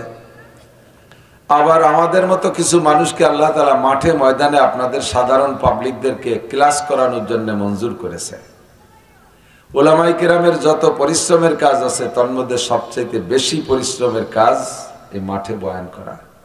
যারা ক্লাসে পড়াচ্ছে তারাও নিরিবিলি রুটিন মাফিক খানা খাচ্ছে, সময় মতো ঘুমাচ্ছে, লং জার্নি তাদের নাই। যারা ইমামতি করে তারাও এরকম, যারা লিখতেছে তারাও এরকম, কিন্তু বক্তাদের পরিশ্রমটা অক্লান্ত পরিশ্রম। ফায়াউমাম বিহাজওয়া ওয়ায়াউমাম বিলুকাইকি অবিল উজাইবে ইয়াওমান ওয়া ইয়াওমান বিল খুলাইসা। আজকে এখানে আছি, কালকে সাতক্ষীরে, পরের দিন চট্টগ্রাম, পরের দিন টেকনাফ, পরের দিন সিলেট, পরের দিন আবার সেই বরিশাল ভোলা। লম্বা পথ দৌড়দৌড়ি করতে করতে ক্লান্ত হয়ে যাই। আপনাদের দোয়ার ওসিলায় বেঁচে আছি। আল্লাহ তাআলা যতটুকু রাখছে আমাকে ভালো রাখছে, আমি শুকর আদায় করি আলহামদুলিল্লাহ। আমার ভাই হায়দার আলী সাহেব অনেকদিন যাবৎ বলতেছে যে আমাদের এলাকায় আসতে হবে, কিন্তু আমার জানা ছিল না যে এই ফাঁকে আপনারা এই কয়জন মুসলমান আছেন। আমরা জানি যে উত্তর গোপালগঞ্জ সবই হিন্দুদের বসবাস। এদেশে আমাদের হিন্দু ভাইরা যথেষ্ট। গোপালগঞ্জের নামে তো গোপালের নামে গোপালগঞ্জ। বাইরে গেলে আমাদেরকে মুসলমান গুলোই মনে করে না, অন্য জেলার সবাই মনে করে গোপালগঞ্জের হুজুর রমনা হিন্দু। আর আল্লাহর কাছে লাখো কোটি শুকর যে বাংলাদেশের ঢাকা জেলা বাদে বাকি লোকাল জেলা যত আছে তার মধ্যে সবচাইতে বেশি পূর্ণাঙ্গ দাওরায়ে হাদিস কওমি মাদ্রাসা আমাদের গোপালগঞ্জে। গোপালগঞ্জে মহিলা পুরুষ দিয়ে 30টা আছে দাওরায়ে হাদিস মাদ্রাসা, পূর্ণাঙ্গ কওমি মাদ্রাসা। ছোট ছোট মাদ্রাসার অভাব নেই। সারা বাংলাদেশের সবচেয়ে বেশি দাওরায়ে হাদিস মাদ্রাসা আমাদের গোপালগঞ্জে। এজন্য আমরা আবার একবার শুকর আদায় করি আলহামদুলিল্লাহ। আর সব ক্রেডিট গ্রহণ করেছেন, নিয়ে যাচ্ছেন আমাদের সদস্য হুজুর রহমাতুল্লাহ আলাইহি। তারপর থেকেই শামসুল হক ফরিদপুরি রহমাতুল্লাহ আলাইহির ওই শামসুল হক গাছের ডালপালা শিকড় পাতা পুতো আমরা সবাই, আমিও গহরডাঙ্গার ছাত্র। তা আল্লাহ পাক রব্বুল আলামিন এর ওসিলায় আমাদের এলাকার মানুষকে যা দিয়েছে তার মধ্যে সবচাইতে বড় যেটা দিয়েছে সেটা হলো আমাদের এই অঞ্চলের মানুষ অনেক শিরিক মুক্ত, অনেক কুফর মুক্ত, অনেক বেদাত মুক্ত। বাংলাদেশে অনেক জেলায়, চট্টগ্রাম এত বড় বড় আলেম, এত বড় বড় মাদ্রাসা, অথচ বেদাতে ভরা। মাইজবান্ডার সহ ওই পাশে প্রত্যেকটা গ্রামে গ্রামে এক একটা কবর মাজার বানায় বানায় সেখানে পূজা পাঠ চলতেছে হিন্দুদের মতো। হিন্দু ভাইদের তাদের স্বভাব আছে, তারা মূর্তি পূজা করে। আর আমাদের মুসলমান এরা সরাসরি পীররে পুজো করে, মানুষের পায়ের পর সিজদা দেয়। তার চাইতে নিচে নেমে চলে গেছে। আল্লাহ তাআলা আমাদেরকে এই যে ওলামায়ে কেরামের বদৌলতে শিরিক আর কুফর মুক্ত, বেদাত মুক্ত জিন্দেগি নসিব করেছে, এজন্য আমরা আরেকবার শুকর আদায় করি আলহামদুলিল্লাহ।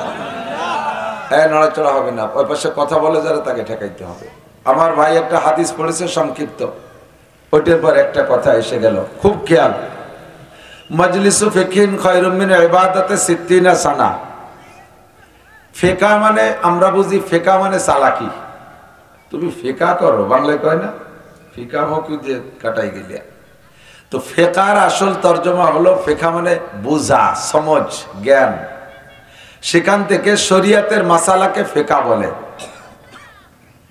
শরিয়াতের মাসালা আলোচনা হয় যে মজলিসে, ছোট্ট থেকে ছোট্ট একটা মাসালার আলোচনা যদি মজলিসে হয়, ওই মজলিসের দাম আল্লাহ পাকের কাছে 60 বছর নফল নামাজ ও নফল রোজার চাইতে বেশি। কম হয়ে গেছে নাকি? ভাই কইছে 60,000, আমিও 60,000 বলবো, 60 লক্ষ বলবো, কিন্তু হাদিসের হুবহু তরজমা হলো মজলিসু ফিকহিন খায়রুম মিন ইবাদাতি 60 সানা। আমার মাও বোনরা পর্দার আড়ালে কান খাড়া করে শুনবেন। ছোট্ট থেকে ছোট্ট একটা মাসালা শুনলে এবং শিখলে, আমল করলে আলাদা সওয়াব। আমলের নিয়তে শুধু শুনলে এবং শিখলে আপনাকে লাগাতার বেরিয়া একটানা 60 বছর নফল নামাজ আর 60 বছর নফল রোজা রাখলে যেই সওয়াব, সিয়ামুহা ওয়া কিয়ামুহা, রোজা এবং নামাজে লাগাতার 60 বছর আমল করলে যেই নেকি, আল্লাহর রাসূল বলেন আল্লাহ পাক তার চাইতে বেশি নেকি দান করে।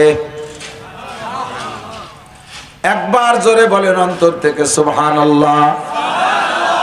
জান্নাতের মধ্যে আপনার নামে বিশাল একটা গাছ লাগানো হয়ে গেছে, ফলদার গাছ। খুশি হন নাই?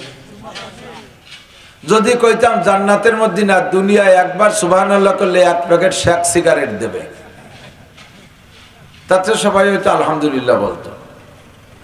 জান্নাতের মধ্যে একটা ফলদার গাছ, কন্যা সুবহানাল্লাহ। গাছের গোড়া থাকবে উপর দিক, মাথা থাকবে নিচের দিক। গাছটা কত বড় হবে! একটা কাক যদি তার জীবনের শুরু থেকে উড়া শুরু করে, কাকের হায়াত শেষ হয়ে যাবে, কিন্তু এই গাছটার শেষ প্রান্তে যেতে পারবে না। হায়াতুল হাইওয়ানের মধ্যে আছে দুনিয়ায় যে সকল প্রাণীতে লম্বা হায়াত পায় তার মধ্যে কাক অন্যতম। হায়াতুল হাইওয়ানের মধ্যে লিখেছেন সুলাইমান আলাইহিস সালামের জামানার কাক নাকি দুই একটা এখনো বাইচে আছে। সুলাইমান আলাইহিস সালাম আজ থেকে প্রায় 3000 বছর আগে দুনিয়া থেকে চলে গেছে। 3000 বছর যদি একটা কাক ওড়ে, এই খেয়াল, 3000 বছর যদি একটা কাক ওড়ে এখান থেকে চট্টগ্রাম চলে যেতে পারবে? কথা কয় না, চট্টগ্রাম যেতে পারবে না? পৃথিবীরে কয়েকবার প্রদক্ষিণ করতে পারবে, ঠিক না? একটা কাক তার জীবনের শুরু থেকে উড়াল দেবে, শুরু উড়তে থাকবে, আর ওই জান্নাতি গাছটার শেষ প্রান্তে যেতে পারবে না। বলি রে সুবহানাল্লাহ। এমন একটা ফলদার গাছ লাগানো হবে আপনার প্রত্যেক সুবহানাল্লাহর বিনিময়। একবার বলেন আল্লাহু আকবার। আমল নামায় 4000 নেকি লেখা হয়ে গেছে। একবার পড়ি লা ইলাহা ইল্লাল্লাহ, লা ইলাহা ইল্লাল্লাহ, লা ইলাহা ইল্লাল্লাহু মুহাম্মাদুর রাসূলুল্লাহ। এই কলেমা একবার পড়লে নবী পাক বলেন তামলাউ মা বাইনাস সামাই ওয়াল আরদ, আসমান আর জমিনের মাঝখানে যত ফাঁকা জায়গা আছে পড়নেওয়ালার আমলনামায় তার জন্য নেকি দ্বারা ভরপুর করে দেওয়া হয়। তাদারুসুল ইলমি সাআতান খায়রুম মিন ইবাদাতি 60 সানা। বিশ্ব নবী মুহাম্মদুর রাসূলুল্লাহ সাল্লাল্লাহু আলাইহি ওয়াসাল্লাম বলেন ধর্মীয় আলোচনা, মাসআলা মাসাইলের আলোচনার মজলিসে কিছুক্ষণ সময় যদি তুমি কাটাও তাহলে তোমার আমলনামায় লিখে দেয়া হবে 60 বছর নফল নামাজ ও রোজার সওয়াব। ব্যাপারটা শুধু এ পর্যন্ত শুনেই শেষ নয়, আর একটু বুঝতেই হবে। তাহলে কি মাসালার দাম বেশি না নামাজের দাম বেশি? মাসআলার দাম বেশি না রোজার দাম বেশি? এই হাদিসের দ্বারা বোঝা যায় নামাজ রোজার চাইতেও মাসআলার দাম বেশি। কথাটা ভালো করে বুঝতে হবে। ওয়াজ শুধু শোনার নাম না, ওয়াজ বুঝার নাম। ততক্ষণ গান শুনলে চলে, গান না বুঝলি করে সগীরা কবির হয় না। কানে শুনতে ভালো লাগে শুনি। বাঙালি যুবকরা হিন্দি গান শোনে, অর্ধেক বোঝে অর্ধেক বোঝে না। পাকিস্তানি উর্দু গান শোনে, এক পয়সাও বোঝে না। আবার সাথে সাথে মাথা নাচায়, মাজা ডুলোয়। যাকে তুই কি বুঝে নাচতেছিস? কয় যে ভালো শোনা যায় তাই নাচতেছে, কিচ্ছু বোঝে না। আল্লাহু আকবার। হিন্দু ভাইরা আছেন আশেপাশে? বহুত আছে। হিন্দু ভাইদের এক গানের মধ্যে এক বয়াতি হিন্দু শিল্পী, হিন্দু বয়াতি, উনি গান গাইতে গাইতে লঙ্কা জয়ের কিস্সা শুনেছে। হিন্দুদের কিস্সার মধ্যে আছে না লঙ্কা জয়? তো লঙ্কা জয় করতে করতে গান শুনাইতে শুনাইতে লাস্টে আইসা উনি ভুলে গেছে গানের মধ্যে লঙ্কা কে জয় করছে এটা মনে নেই। তো গানের তালে তালে ওনার সহকারী যারা তাদের কাছে জিজ্ঞেস করতেছে লঙ্কা যে জয় করিল তার নাম জানি কি? তারা টের পাচ্ছে না, মনে হচ্ছে এটা একটা গান। লঙ্কা যে জয় করিল তার নাম জানি কি? সাথে যে জুড়ি তবলা বাজায় তারা কয় দশানি ছয়ানি বাঘ আমরা জানি কি? গান গায়ে যা কামাই করি তুমি একা নেও 10 আনা, আর আমরা 15-16 জনের নেই 6 আনা। এত বড় বৈষম্য করে যাচ্ছ জীবন ভরে। এই বৈষম্য বিরোধী আন্দোলনের সময় এটা সমান করতে হবে। দশানি ছয়ানি বাঘ আমরা জানি কি? শ্রোতারা মনে করছে আগে যে গান গাইছে ওই গানেরই অংশ। ফাঁকে যে ওরা কি এড়িয়ে যাচ্ছে আর কেউ টের পায় না, কারণ তো গান তো শোনার জিনিস, বোঝার জিনিস না। আর ও চিন্তা করলো কি, যদি আমি ওরা যদি আমারে না বইলে দেয় তাহলে আসর শেষ হবে না। আসর শেষ না করতে পারলে তো পয়সা ঠিক মতো পাবো না। যদিও 2-4 আনা আজকে গাঠিতে যায় তবু আজকে গানের আসর শেষ করে যাইতে হয়।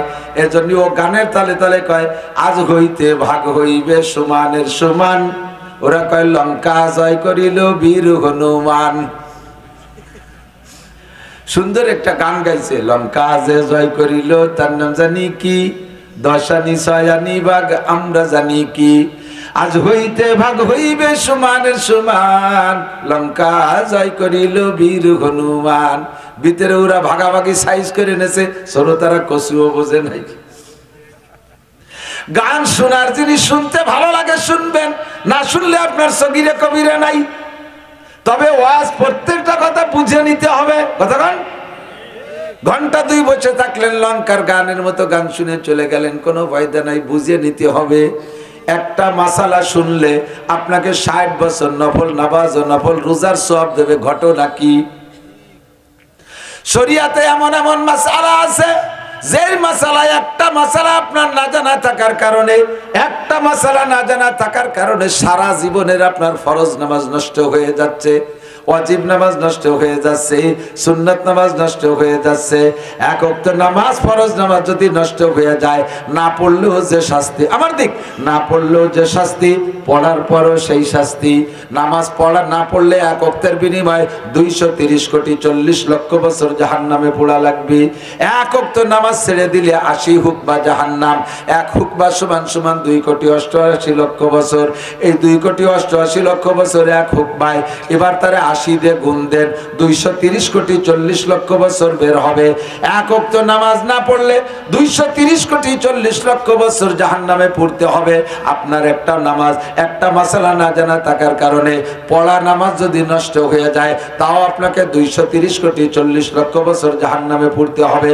ভালো করে মনে রাখবেন, লাগাতার 60 বছর নফল নামাজ, লাগাতার 60 বছর নফল রোজা, শুধু 60 বছর না, 60,000 বছর নফল নামাজ, 60,000 বছর নফল রোজাকে যদি এক পাল্লায় রাখেন, ফজরের 2 রাকাত ফরজ নামাজকে আর এক পাল্লায় রাখলে ফজরের 2 রাকাত নামাজের পাল্লা ভারী হইয়া যায়। কিয়ামতের ময়দানে আল্লাহ পাক আপনাকে নফল নামাজের জিজ্ঞাসা করবে না, নফল রোজার জিজ্ঞাসা করবে না, শবে বরাতের নফল নামাজ, শবে কদরের নফল নামাজ, আরে শবে মিরাজের নফল নামাজ, কোন নফল নামাজ আর রোজা জিজ্ঞেস করবেন না। আউয়ালু মা ইউহাসাবু বিহিল আবদু ইয়াউমাল কিয়ামাতিস সালাহ, কিয়ামতে সর্বপ্রথম জিজ্ঞাসা করা হবে নামাজ সম্পর্কে। তা হলো 1 নম্বরে ফরজ নামাজ। ফামান সালাহাত সালুয়া সাইরু আমালিহি, যে ব্যক্তি নামাজের প্রশ্নে সুন্দর করে জবাব দিয়ে এড়ায় যেতে পারবে, আল্লাহ রাসূল বলেন সব আমলের জবাব সে আসান হয়ে যাবে তার জন্য। ও কোনো জায়গায় আল্লাহ পাক তাকে আটকাইবেন না। একটু বলেন না সুবহানাল্লাহ। কাজেই নামাজটাকে সুন্দর করার জন্য এমন এমন মাসআলা আছে, যে মাসআলাগুলো আপনার না জানা থাকার কারণে আপনি জানেন না, মনের অজান্তে নামাজ ছুটে যাচ্ছে। এইরকম একটা মাসআলার দাম 60 বছর নয়, 60 লক্ষ বছরও যদি কেউ হায়াত পায় নফল নামাজ ও রোজা রাখে, তার চাইতে মাসআলাটার দাম বেশি। যেমন ছোট্ট একটা মাসালা কয়ে নেই, বলবো? আমি জানি এই মাসালাটায় অনেকের ভিতরে এই মাসালাটার কমতি আছে। এমন একটা মাসালা আপনাদের অনেকেরই ভিতরে সমস্যা আছে, বলবো? আল্লাহু আকবার। ফরজ 4 রাকাত বা 3 রাকাত নামাজে কয়টা বৈঠক? 4 রাকাত বা 3 রাকাত নামাজে কয়বার বসতে হয়? 2 বার। কয়বার? 2টা বৈঠক না? প্রথম বৈঠকে বসার পরে আত্তাহিয়াতু পড়ে দাঁড়ায় যেতে হবে। আত্তাহিয়াতু পড়তে পড়তে এমন মুখস্থ হয়েছে, এখন আর আত্তাহিয়াতুর দিক খেয়াল করা লাগে না। মোটরসাইকেলের মতো প্রথম যখন মোটরসাইকেল চালানো শিখছিলাম, তখন গিয়ার দিতে হয় মনে কইরা, পিক আপ দিতে হয় মনে কইরা, ব্রেক করতে হয় মনে কইরা, ক্লাচ চাপতে হয় মনে করে, হরেন বাজাতে হয় মনে করে, সিগন্যাল লাইট জ্বালাইতে মনে করে। একটা বাদ পড়ে গেলে দুর্ঘটনা ঘটে যাওয়ার সম্ভাবনা থাকে, খুব মনে করে করে করা লাগে। কিন্তু যখন চালাইতে চালাইতে অভ্যাস হয়ে যায়, আর কিছু মনে আর লাগে না। কানের সাথে মোবাইল দিয়ে কাজ করে মোবাইলে গল্প করে, সময় মতো ক্লাচ হয়ে যায়, সময় মতো ব্রেক হয়ে যায়, সময় মতো হরেন দেওয়া হয়ে যায়, সিগন্যাল লাইট জ্বালানো হয়ে যায়, কিছুর জন্য মনে করা লাগে না। কতক্ষণ ঠিক কি ঠিক না? আপনার আত্তাহিয়াতু পড়তে পড়তে এমন মুখস্থ হয়ে গেছে, এখন আর আত্তাহিয়াতু শব্দের দিকে খেয়াল করা লাগে না। আত্তাহিয়াতুতে বসে আপনি আবদুহু ওয়া রাসূলুহু পর্যন্ত পড়ে দাঁড়ায় যাবেন, কিন্তু আত্তাহিয়াতু শুরু করে দিয়ে আপনি ব্যবসা বাণিজ্যের মধ্যে ঢুকে গেছেন, ব্যারাক অফিসের মধ্যে চলে গেছেন, সুদে টাকা লেনদেনের ভিতরে ঢুকে পড়ছেন, ইরির খাতের মধ্যে চলে গেছেন, রাজনীতির মধ্যে ঢুকে গেছেন, ইত্যাদির মধ্যে চলে গেছেন। মুখে আত্তাহিয়াতু পড়তে তালেই আছে। এবার আবদুহু ওয়া রাসূলুহু পর্যন্ত পড়ার পরে আবার আপনার মুখ দিয়ে দুরূদ শরীফ পড়া শুরু হয়ে গেছে, আপনার উঠতে হবে তা মনে নাই। দুরূদ শরীফ পড়িয়ে এরপরে দোয়া মাসুরা পড়ে ফেলাইছেন, ইন্নাকা আনতাল গফুরুর রহিম চলে গেছেন। এর মধ্যে মনে হচ্ছে আরে কপাল হাত দিয়ে 1 রাকাত 2 রাকাত বাকি রয়েছে, ঝাঁকি বেরিয়ে উঠছে কার মধ্যে। আপনার মাসালা না জানা থাকার কারণে আপনি কি সিদ্ধান্ত নেবেন? নিজে নিজে ওই সময় মুফতি হয়ে গেছেন, বেশি পড়ছি, কম তো আর পড়িনি, লস হলে আমার হয়েছে, আল্লাহর তো আরই নেই। কম চড়বড়ি নেই, স্বাভাবিকভাবে উঠে যে আর 2 রিকাত 1 রিকাত যা বাকি আছে পড়লে আপনি নিয়মতান্ত্রিকভাবে সালাম ফিরিয়ে দিয়েছেন, আপনার নামাজ ওয়াজিব তরক হইছে। এই নামাজকে আরেকবার পড়তে হবে, নামাজ হয় নাই। ওয়াজিব তরক হইলে নামাজকে দোহরায় পড়া ওয়াজিব। আপনার ওয়াজিব তরক হইছে, আপনার দায়িত্ব ছিল আব্দু আর রাসূল পর্যন্ত পড়ে উঠে যাবেন। হাজারো মানুষ আছে বেশি পড়ার কারণে সমাধান কি দিয়ে করতে হবে এটা জানা নাই। যদি আপনার দুরূদ শরীফের অংশ কিছু পড়া হয়ে যায়, অত বেশি হোক আর বেশি হোক কম হোক, আব্দু আর রাসূলের পরে যদি আপনি একটু বেশি পড়ে ফেলেন তাহলে আপনার ওয়াজিব তরক হইছে। আর নামাজের মধ্যে ওয়াজিব তরক হয়ে গেলে তার সমাধান হলো শেষ বইটাকে আব্দু আর রাসূল পর্যন্ত আত্তাহিয়াতু পড়া, ডান দিকেরটা সালাম ফিরাইয়া আবার 2টা সিজদা দিয়ে উঠে বসে আবার আত্তাহিয়াতু শুরু থেকে পড়া শেষ পর্যন্ত পড়ে সালাম ফিরাবেন। তাহলে যে ভুলটা হয়েছে এই ভুলটার সমাধান আপনার হয়ে যাবে, ওই ভুলের সমাধান হবে। যদি আপনি সিজদা না দেন তাহলে নামাজ আবার দোহরায় পড়তে হবে। এমন ভুল যদি ইচ্ছাকৃতভাবে করেন, এমন ভুল যদি ইচ্ছাকৃতভাবে করেন তাহলে খেয়াল করেন, যদি এটা ভুল ক্রমে হয়ে যায় তাহলে সিজদা দিলে সারবে। আর যদি ইচ্ছাকৃতভাবে আপনি বাড়াইয়া পড়েন তাহলে সিজদা দিলেও সারবে না, সিজদা দিলেও সারবে না। এর একটা মাসালার দাম আপনার জিন্দেগিতে 60,000 বছর নফল নামাজ ও রোজার চাইতে দামি। নামাজ শুরু করবেন আমার দিক, নামাজ শুরু করবেন ইমামের পিছনে জামাতে নামাজ পড়বেন। ইমাম সাহেব তাকবীরে তাহরিমা বলবে আল্লাহু আকবার, তাই না? প্রথম তাকবীরের নাম কি? প্রথম তাকবীরের নাম তাকবীরে তাহরিমা, এইটা বলা ফরজ। এরপরে উঠতে বসতে যে তাকবীরগুলো, এই তাকবীরগুলো বলা সুন্নাত। ওই তাকবীরগুলো না বললে সিজদা দেয়া লাগবে না, ওই তাকবীরগুলো না বললে নামাজ বাতিল হবে না, সুন্নতের খিলাফ হবে, নামাজের নেকি কম হবে, তবে নামাজ হয়ে যাইবে। কিন্তু প্রথম তাকবীর যদি আল্লাহু আকবার ইমাম সাহেব বলবে, মুসল্লিরাও বলবে, শুধু ইমাম সাহেব বলছে মুসল্লিরা বলে নাই, তাহলে যেই মুসল্লি না বলবে ওই মুসল্লির নামাজ হয় নাই। নামাজের ফরজ 13টি, এর ভিতরে একটা হলো তাকবীরে তাহরিমা বলা, তাকবীরে তাহরিমা বলা। কিন্তু ইমাম সাহেব আল্লাহু আকবার বলে, হাজারো মুসল্লিদের খবর জানি, উন্ডা মুখ বন্ধ করে খালি কানে হাত দিয়ে ছানা বাঁধে। যারা মুখ বন্ধ করে আল্লাহু আকবার না বলে কানে হাত দিয়ে ছানা বাঁধছে তাদের নামাজ বাতিল হয়ে গেছে। উনি নামাজে জয়েন্টই করে নাই, নামাজ শুরুই করে নাই। এর একটা মাসার কাজেই সকলের জানা থাকতে হবে, ইমাম সাহেব আল্লাহু আকবার বলবে, সাথে সাথে আপনিও আল্লাহু আকবার বলেন। শোনা যায়, বোঝা যায়? এদিক টাকা, এদিকে এদিক খেয়াল।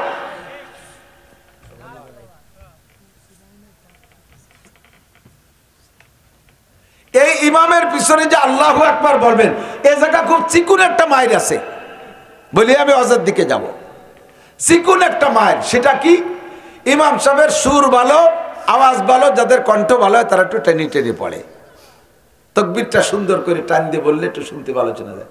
তো ইমাম সাহেব একটু টেনে বলছে আল্লাহু আকবার, ইমাম সাহেব আল্লাহু আকবার টেনে বলছে।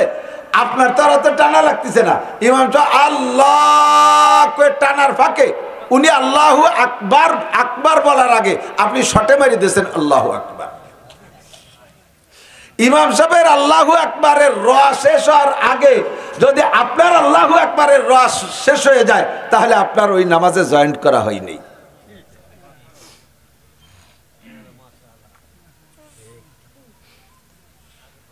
বিশ সেকেন্ড বোঝেন,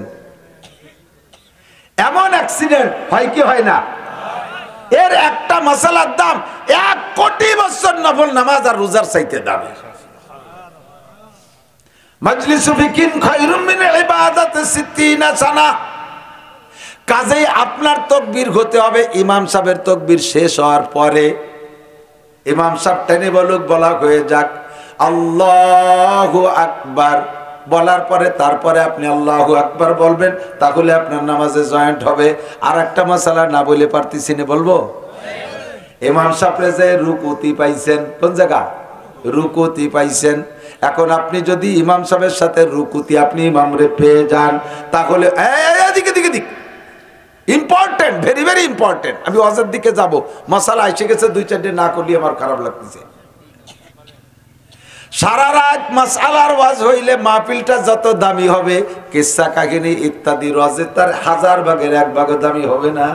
আর এমন সমস্যা বহুত যুবকের আছে, অনেক বুড়োরও আছে, কারণ সময় মতো নামাজ শেখে নাই। বুড়োকালে যে মসজিদে যে আর নামাজ দেখে একটু নকল করে করে নামাজ শিখছে, তা ভালো করে বুঝে উঠতে পারে নাই। নামাজের মধ্যে পাশের জনের দেয় যে রে মাশহাদু আল্লাহ ইলাহা আঙ্গুল উঁচু আছে, উনি তো জানে না যে কি জন্য আঙ্গুল উঠেছে, চোখ কাজ করে দেখতেছিল, বুঝতে পারে নাই আঙ্গুল কোনটা, সব কয়টারে এক গুল্লি দিয়েছে, যেটা ওকে টবে। তো এটা আপনার মুস্তাহাবের খেলাফ হয়েছে, ওয়াজিব তরক হয়ে যেতে পারে। খেয়াল, ইমাম সাহেবের রুকুতি পাইছেন, ইমাম সাহেব রুকুতি থাকা অবস্থায় সামি আল্লাহর সা, সামি আল্লাহ কতি সা লাগে না, সামি আল্লাহর সা কয়ে সেট করার আগে যদি আপনি রুকুতে যাইয়া একবার সুবহান রাব্বিল আজিম পড়ে সারতে পারেন, তাহলে রুকুটা পাইছেন। রুকু পাইছেন তো পুরো রেকাত পেয়ে গেছেন। যদি রুকু না পান, ইমাম সামি আল্লাহ কয়ে দাঁড়াই গেছে, এবার আপনি যে ইমামের সাথে সিজদা দিয়েছেন ওই রিকাতটা কিন্তু আপনি পান নাই। সালাম ফিরানোর পরে ওই রিকাতটা আবার পড়তে হবে। বহুত জনকে আমার পাশে দাঁড়ায় এরকম দেখছি, উনি সিজদা পাইছেন, রুকু পাই নাই, অথচ ওই রিকাতটারে উনি পা মনে করে নামাজ শেষ করে দিয়েছে। ভালো করে মনে রাখবেন, আপনি রুকু না পাইলে সিজদা রিকাত পান নাই। এবার রুকু পাওয়ার জন্য টাইম কতটুক পাইতে হবে? ইমাম সাহেব সামি আল্লাহর সা করার আগে আপনার কমপক্ষে একবার সুবহান রাব্বিল আজিম বলে সারতে হবে।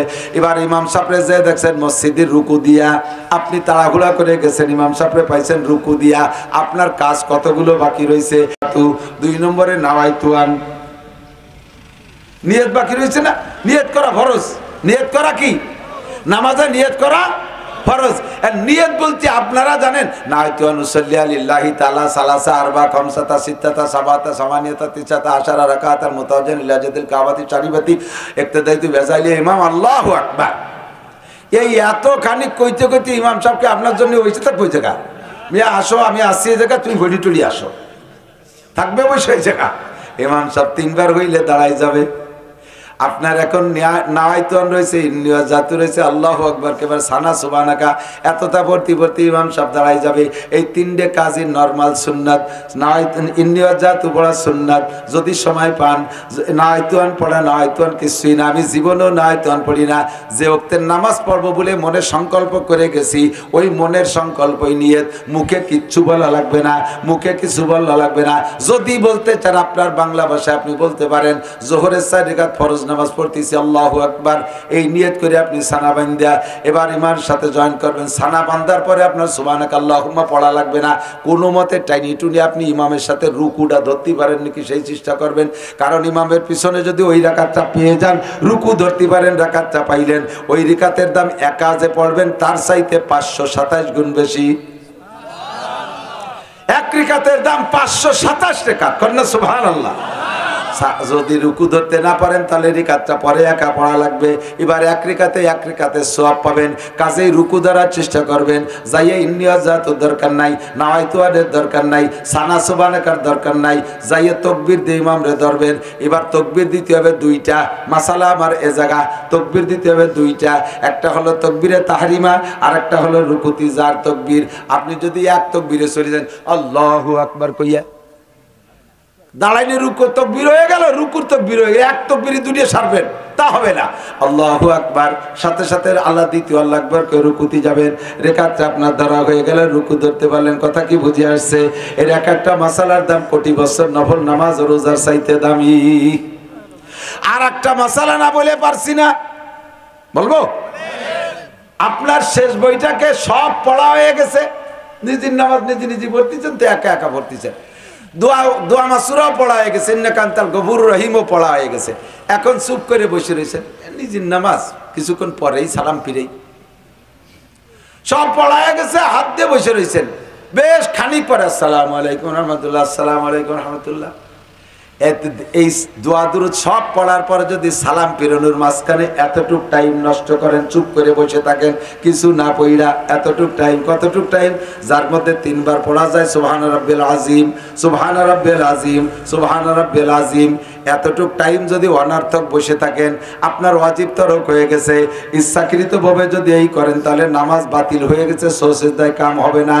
আর যদি ভুল করমে বসেন কিভাবে, আরে কি কিছু বাকি থাকলো নাকি, কিছু বাকি থাকলো নাকি, এই পরিকল্পনা ভাবতে ভাবতে যদি আপনার এতটুক টাইম চলে যায়, তাহলে আপনার ডাইন পাশে সালাম ফিরাইয়া আবার দুইটা সিজদা দিয়া আবার কুড়াইতে পড়িয়া তারপরে সালাম ফিরাইতে হবে। ওয়াজিব তরক করেছেন।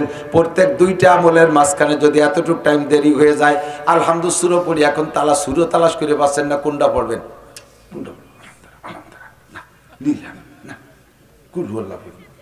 এই কোনটা পড়বেন, এই ভাবতে ভাবতে ওই 3 তাসবিহ হয়ে গেছে। পরে কিরাত একটা পড়ছেন ওয়াজিব তরক হয়েছে, শেষ বইটাকে সজদা দিতে হবে। এর একটা মাসালার দাম, সজদা না দিলে আপনার নামাজকে আবার দৌড়ায় পড়তে হবে। এর একটা মাসালার দাম কোটি বছর নফল ইবাদতের চাইতে বেশি। কথা কন আল্লাহু আকবার। আর একটা মাসালা না বলে পারতেছি না। এইসব মাসালা দরকার আছে না নাই? আছে না? আরে শ্রীফরাদের কিসসা, ইব্রাহিম ইসমাইল আলাইহিস সালামের কিসসা, ইউসুফ জুলেখা আলাইহিস সালামের কিসসা বহুত শুনছি, বহুত জানি। এইরকম মাসালা না জানা থাকার কারণে নামাজ নষ্ট হয়ে যাচ্ছে। আপনার নামাজের মধ্যে দাঁড়ান, এদিক তাকান, নামাজের মধ্যে দাঁড়াইয়া চুলকনি শুরু হয়েছে। এমনি সময় চুলকয় না, যত খাইজনি মেজুনি সব নামাজের মধ্যে চলে আসে। এখন সবাই বসে রয়েছেন, কেউ আম ছাড়তেছেন না, আম ছাড়া কেন আমাকে দিক হা করিয়া হাই তুলে আম ছাড়া, সবাই বসে রয়েছে। এখনই অজুবানে নামাজে দাঁড়ান, দেখবেন যে ওরে আমের ঠেলায় নামাজে কি রাতি বলা যায় না। আম ছাড়ানো, হাই তোলা, এটা ব্যাপারে শয়তানের সহযোগিতা করে। শয়তান মুখের মধ্যে যে মুখে হা করে দেয় হাই তোলায়, হাম ছাড়া শয়তানের দুকা, আর হাসি দেওয়া আল্লাহর রহমত। একবার যদি হাসি দেয় তাহলে নাকের ভিতরে থেকে 80,000 রোগ জীবাণু বেরোইয়া যায়। যার কারণে হাই তুলে পড়তে হয় লা হাওলা ওয়ালা কুওয়াতা ইল্লা বিল্লাহ। একামটা করাইছে শয়তান, শয়তানরে তাড়াইয়া দিলাম। আর হাসি দিয়ে কি পড়তে হয়? আলহামদুলিল্লাহ পড়তে হয়, কারণ নাকের ভিতরের থেকে রোগ জীবাণু বেরোয় দিয়েছে আল্লাহ তাআলা। এটা আল্লাহর নিয়ামত, এই জন্য শুকর আদায় করি আলহামদুলিল্লাহ। এ জায়গায় আর একটা মাসালা হয়ে যায়, আপনি যদি আলহামদুলিল্লাহ জোরে বলেন তাহলে আলহামদুলিল্লাহ যারা শুনবে তাদের জন্য ওয়াজিব হয়ে যায় ইয়ারহামুকাল্লাহ বলা। আপনি হাসি দিয়ে আলহামদুলিল্লাহ বলছেন, আমি শুনে ফেলাইছি, আমার উপরে ওয়াজিব হয়ে গেছে ইয়ারহামুকাল্লাহ বলা। এই ইয়ারহামুকাল্লাহ যদি আমি জোরে বলি, আবার আপনি শুনে ফেলাইছেন, আপনার উপরে ওয়াজিব হয়ে গেছে আর একটা দোয়া পড়া, ইয়াহদিকুমুল্লাহ ইয়াহদিকুমুল্লাহ, এইটা বলা ওয়াজিব হয়ে গেছে। কিন্তু তা জানেন না, কয়জনে জানেন? কাজেই হাসির জবাব জোরে দেবেন না। অনেকে হাসির সাথে সাথে আলহামদুলিল্লাহ আলহামদুলিল্লাহ এসি আর আলহামদুলিল্লাহ একসাথে মেরি দেয়।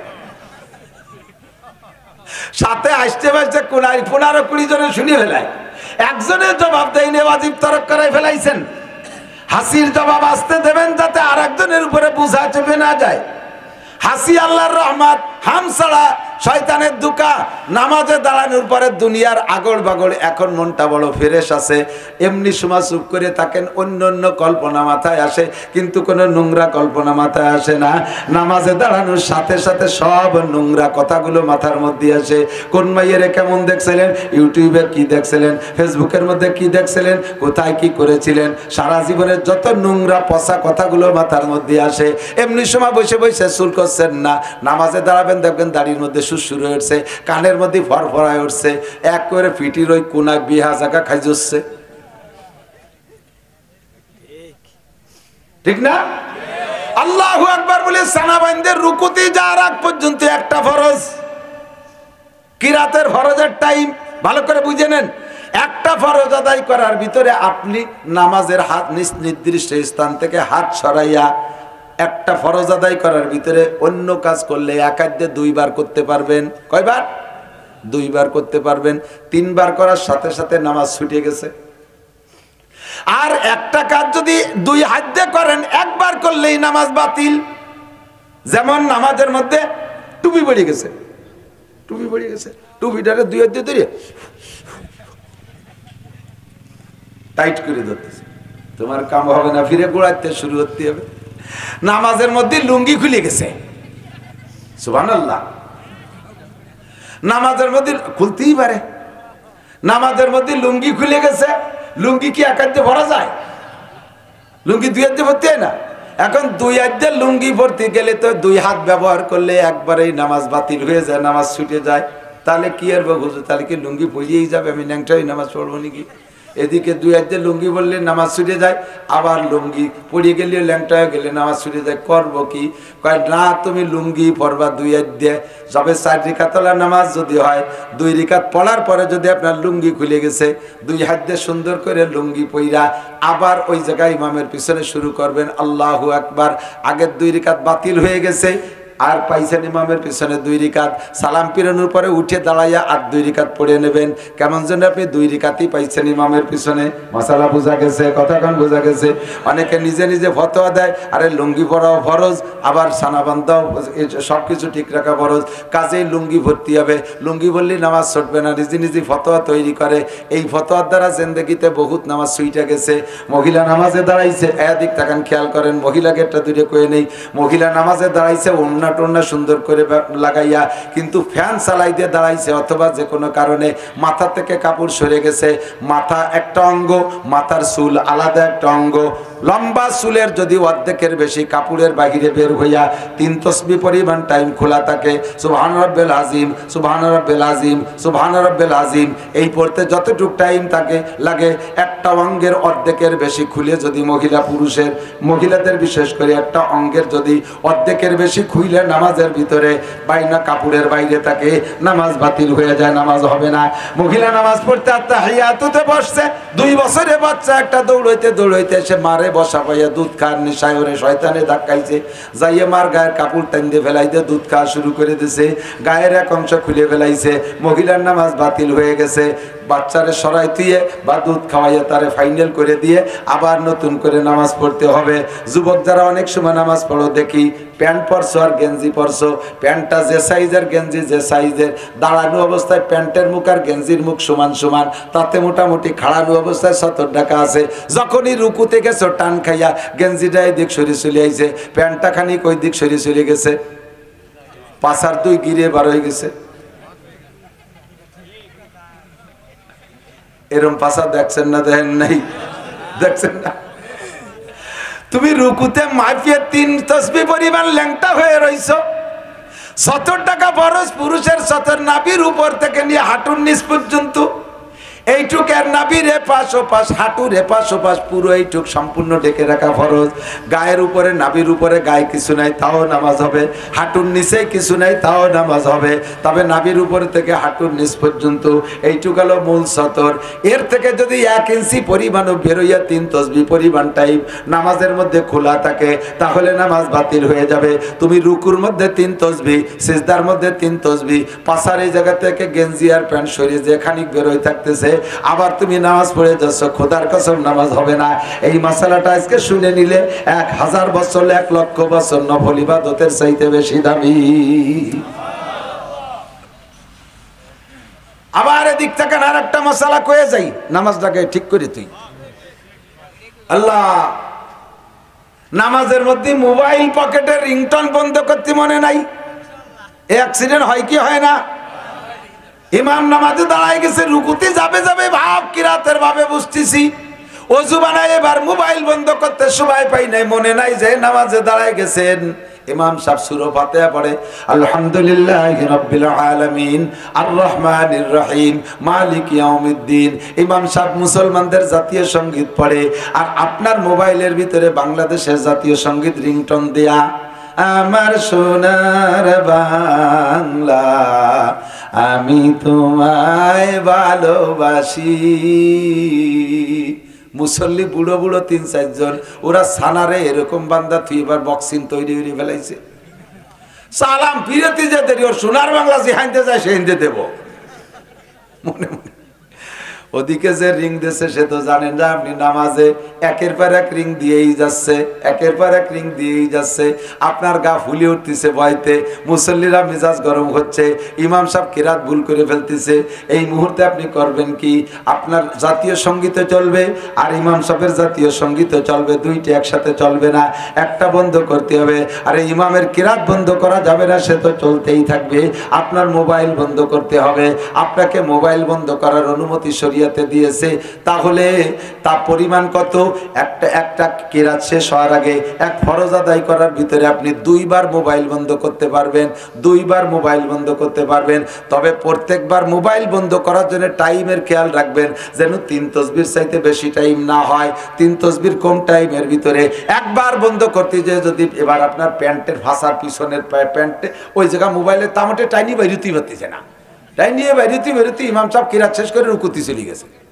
এরপরে টাইনি টুনিয়ে টিভি হতে ইমাম সাহেব রুকুতি চলে। তোমার একবার বন্ধতেই নামাজ বাতিল হয়ে গেছে। যে কোনোভাবে শর্টে একটা সিট মাইরে বন্ধ করার অনুমতি আছে, 2 বার বন্ধ করার অনুমতি আছে। যদি একবার বন্ধ করেন তাহলে নামাজ 3 বার যদি বন্ধ করেন তাহলে নামাজ বাতিল। আর একবার বন্ধ করতে যদি 3 তসবির চাইতে বেশি টাইম নষ্ট করেন তাও আপনার নামাজ বাতিল হয়ে যাইবে। এ কথা ভালো করে মনে রাখতে হবে। দোস্তরে মজলিসু ফিকিন খায়রুম মিন ইবাদাতি 60 সানা। মজলিসে ফিকিন মাসালা শোনার মজলিস 60 বছর নফল নামাজ ও রোজার চাইতে এই জন্য দামি। যে কয়টা মাসালা শুনছি এ কয়টা মাসালার অনেকেরই আমাদের জানা ছিল না, ঠিক কি ঠিক না? যার কারণে আপনার নামাজ বহুত নষ্ট হয়ে গেছে। আল্লাহ তাআলা মাফ করে দিক। বলেন আস্তাগফিরুল্লাহ, বলেন আস্তাগফিরুল্লাহ। এই জন্য নামাজের শেষে আস্তাগফিরুল্লাহ পড়তে হয়। সালাম ফিরে কি কইতে হয়? আস্তাগফিরুল্লাহ। আস্তাগফিরুল্লাহ কি মানে? আল্লাহ নামাজ পড়ছি, চরম অন্যায় করছি, এই নামাজ আর জীবনও পড়বো না, এই নাকি? যেরকম পড়ার দরকার ছিল সেইরকম পড়তে পারি নেই, সেই ভুলের থেকে আস্তাগফিরুল্লাহ। কথা কন ঠিক না? আল্লাহ পাক তৌফিক দান করে, বলেন আমিন। আয় মুসলমান আমার দিক তাকান। আল্লাহ পাক দুনিয়ায় কোটি কোটি সৃষ্টি করেছেন, অসংখ্য সৃষ্টি। আল্লাহ নিজেই বলেন ওয়া ইন তাউদ্দু নিমাতাল্লাহি লা তুহসুহা। আমি তোমাদের জন্য এত এত নিয়ামত সৃষ্টি করেছি, তোমরা সারা দুনিয়ার মানুষ সকলে যদি সম্মিলিতভাবে চেষ্টা করো আমার প্রদত্ত নিয়ামত রাজি গণনা করার জন্য, তোমাদের সবার হায়াত শেষ হয়ে যাবে, নিয়ামত গণনা করে শেষ করতে পারবা না। জিন আর ইনসান ছাড়া, জিন আর ইনসান আমার দিক, জিন আর ইনসান ছাড়া, মানুষ আর জিন ছাড়া আল্লাহ যত সৃষ্টি করেছেন সব সৃষ্টি মানুষের খেদমতের জন্য। নবী পাক বলেন খুলিকালাকুম কুল্লু শাই, সব কিছু বানানো হয়েছে তোমাদের জন্য। ওয়া খুলিকতুম লিল্লাহ, আর হে মানুষ তোমাদেরকে বানানো হয়েছে একমাত্র আল্লাহরই জন্য। তোমরা হলে আল্লাহর জন্য, আর সব কিছু তোমার জন্য।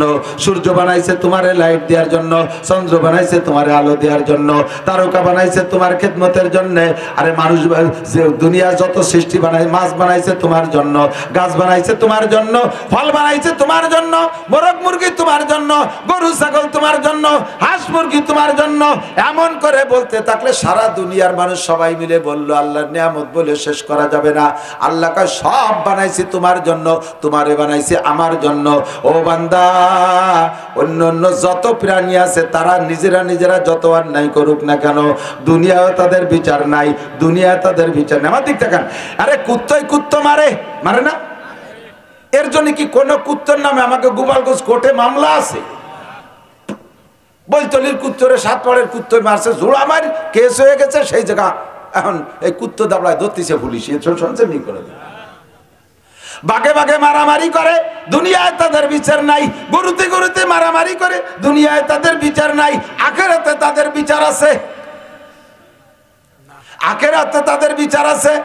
আখেরাতের বিচার কেন আছে বুঝে নেন? অবশ্যই আছে। কোরআনে বলে আল্লাহু আকবার, দুনিয়ায় 2টা কুত্তায় মারামারি করছে, একটা কুত্তার গায়ে শক্তি বেশি, আর একটা কুত্তার গায়ে শক্তি কম। শক্তিশালী কুত্তাটার হাতে দুর্বল কুত্তাটায় মার খাইছে, ঠিক না? দুর্বল কুত্তাটায় মার খেলো কেন? তার শক্তি কম, তাই তারে শক্তি কম দিয়েছে কে? আল্লাহ। তারে শক্তি কম দিয়ে কেন শক্তিশালীদের কাছে মাইর খাওয়ালো? এর একটা বিচার যদি আল্লাহ না দেয় তাহলে প্রাণী জগতের উপরে আল্লাহর ইনসাফ আর ন্যায় বিচার বাস্তবায়ন হয় না। দুনিয়ায় যেতে আর বিচার বিশ্লেষণের ব্যবস্থা আল্লাহ রাখে নাই, হাসরের মাঠে আল্লাহ বিচার করাবে। দুনিয়ায় যেই কুত্তাটা দুর্বল ছিল ওইটারে আখিরাতে শক্তিশালী বানায় দেবে, আর যেটা দুনিয়ায় শক্তিশালী ছিল ওইটারে দুর্বল বানাই দিয়া আল্লাহ বলবেন তোমার বিচার তুমি আদায় করে নাও। এবার দুইটারে মারামারিতে লাগাই দেবে, দুর্বলটা শক্তিশালী হইয়া শক্তিশালীটা দুর্বল হওয়ার কারণে ওই জায়গা তারে মারতে মারতে মারতে মারতে যখন দুইজনের মারামারি দুনিয়ার হিসাব অনুযায়ী সমান সমান হয়ে যাবে, খুদার কুদরতি কম্পিউটার এটা হিসাব করে দেবে, সঙ্গে সঙ্গে এই কুত্তা দুইটা অনায়াসে মাটির সাথে মিশে যাবে, একটা দোজখে যাবে একটা ভেস্তে যাবে এমন না, ওই জান্নাতের হাসরের মাঠের মাটির সাথে তারা মিশে যাবে। আল্লাহু আকবার। জান্নাতীদেরকে এই দুনিয়া যত মানুষ হাসরের মাঠে যাবে, এক দলকে আল্লাহ জান্নাতে দিয়ে দেবে আর এক দলকে জাহান্নামে দিয়ে দেবে। ফারিকুন ফিল জান্নাতি ওয়া ফারিকুন ফিস সাইর। জান্নাতীদেরকে জান্নাতে দেওয়ার পরে জাহান্নামীদেরকে জাহান্নামে দেওয়ার পরে মাঝখানে ফাঁকা জায়গায় আল্লাহ পাক একটা প্রাণী, দুম্বা সাইজের একটা প্রাণী ফেরেশতাদের মাধ্যমে জবাই করবে। জান্নাতীরা বলবে রব্বানা মা যাবাহতা বাইনা আইদিনা, আল্লাহ তুমি এটা কি জবাই করলে? আল্লাহ পাক বলবেন যাবাহতু মাউতাকুম, হে জান্নাতীরা তোমাদের মরণকে জবাই করে দিছি। আল্লাহ বুঝলাম না তরজমা কি, মরণ রে আবার জবাই করে কিভাবে? আল্লাহ কয় মরণ রে জবাই করছি মানে মরণ রে জবাই করে মেরে দিছি। লা তামুতুনা ফিহা ওয়া লা তাহয়াউন, এই জান্নাতের মধ্যে তোমাদের আর মউত নাই, তোমরা আর কোনোদিন মরবা না, তোমাদের মরণও নাই তোমাদের হায়াতও নাই, তার মানে তোমরা কোনোদিন মরবা না। খালিদিনা ফিহা আবাদা, চিরকাল জান্নাতে থাকবা। এই বিশাল বিল্ডিং অনাদি অনন্তকাল ব্যবহার করবা, ৮০,০০০ খাদেম চিরকাল তোমার খেদমত করবে, এই ৭২ জন স্ত্রী জীবন ভরে তুমি ব্যবহার করবা। জান্নাতের দুধ মধু আর সর্বতার পানির নাহার তুমি অবিরাম ব্যবহার করবা। ওয়ালাকুম ফিহা মা তাশতাহি আনফুসুকুম ওয়ালাকুম ফিহা মা তাদউন, মুখে যা বলবা তাও পাবা, মনে যা ভাববা তাও পাবা। এইটা ৫০-৬০,০০০ কোটি বছর না, অসংখ্য বছর। যখন আপনার সামনে মরণকে জবাই করে দেবে আর বিশাল নিয়ামত ভান্ডার আপনার জন্য স্থায়ী বলে দলিল করে দেবে, খুশিতে সব জান্নাতীরা বলবে আলহামদুলিল্লাহি কদ ওয়াজাদনা মা ওয়াদানা রাব্বুনা হাক্কা। সমস্ত প্রশংসা ওই আল্লাহর, যে আল্লাহ যা ওয়াদা করেছে সম্পূর্ণ আমাদেরকে পুঙ্খানুপুঙ্খ দিয়েছে। জোরে বলেন না আলহামদুলিল্লাহ। হায়াত তাদের স্থায়ী, মরণকে মাইরা দিছে। ভালো করে মনে রাখবেন, এবার কাফের জাহান্নামী যারা, কাফের মুশরিক যারা, মুসলমান ছাড়া আর যত জাতি আছে সব জাতি জাহান্নামী, খুদার কসম সব জাতি জাহান্নামী। ওরাও দেখবে ওদের সামনেই প্রাণীটাকে জবাই করা হয়েছে, ওরা বলবে রব্বানা মা যাবাহতা বাইনা আইদিনা, আল্লাহ এটা কি জবাই করলে?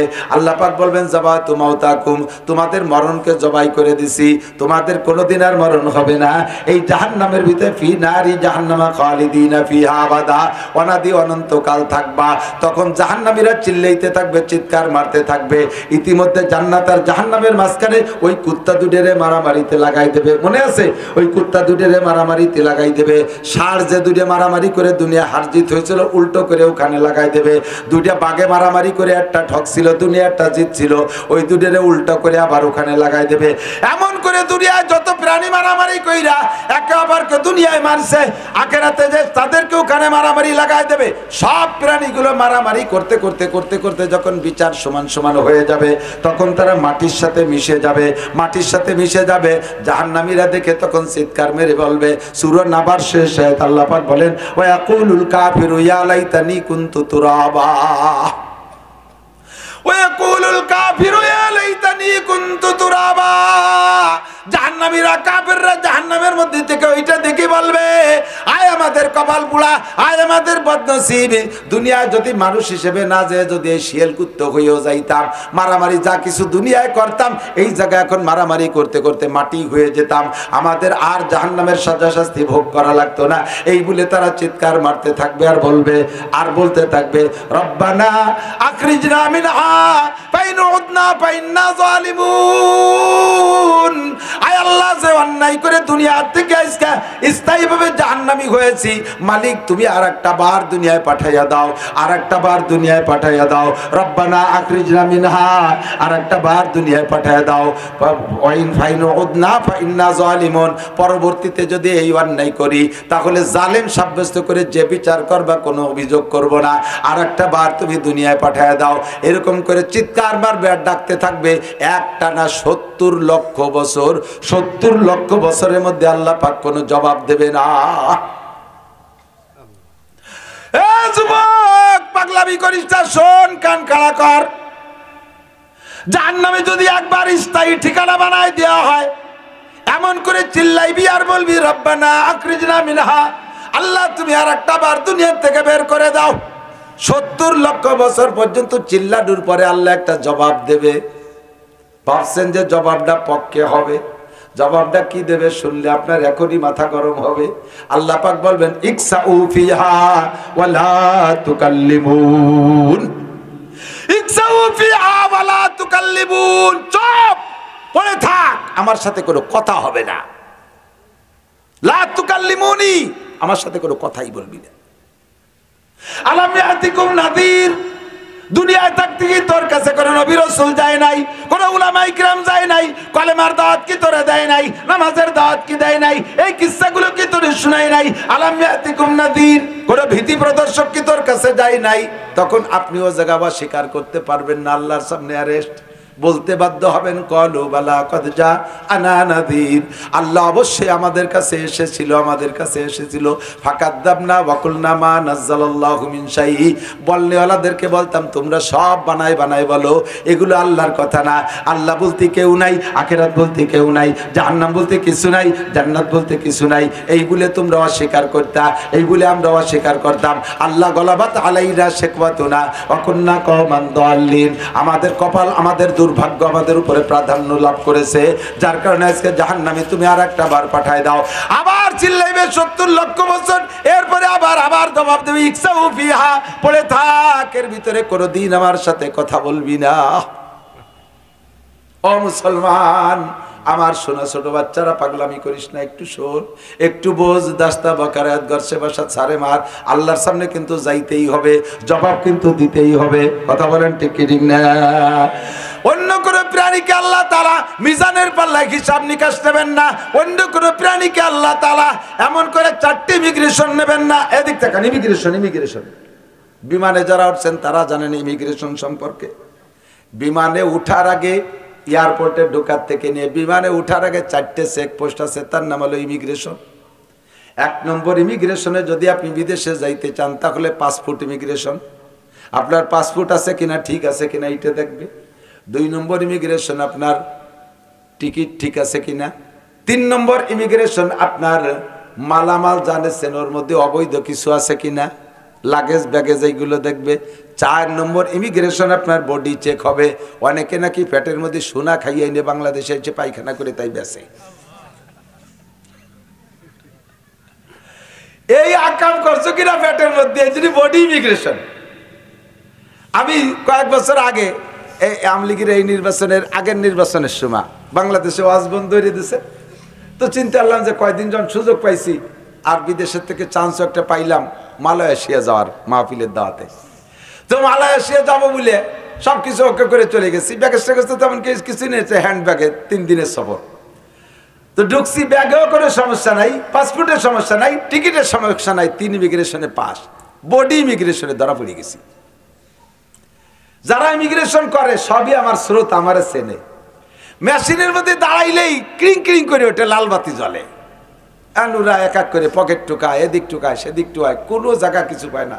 বেশি দূর তার হাত দিতে পারতেছে না, যতদূর হাত দেওয়া যায় সেদূর হাত দিয়ে একটু আছে, কোনো জায়গা কিছু পায় না। আবার মেশিনই ছাড়ে না, মেশিনই যতক্ষণ না ছাড়বে অতক্ষণ তো সামনে যাওয়া যাবে না, ছাড়বেই না।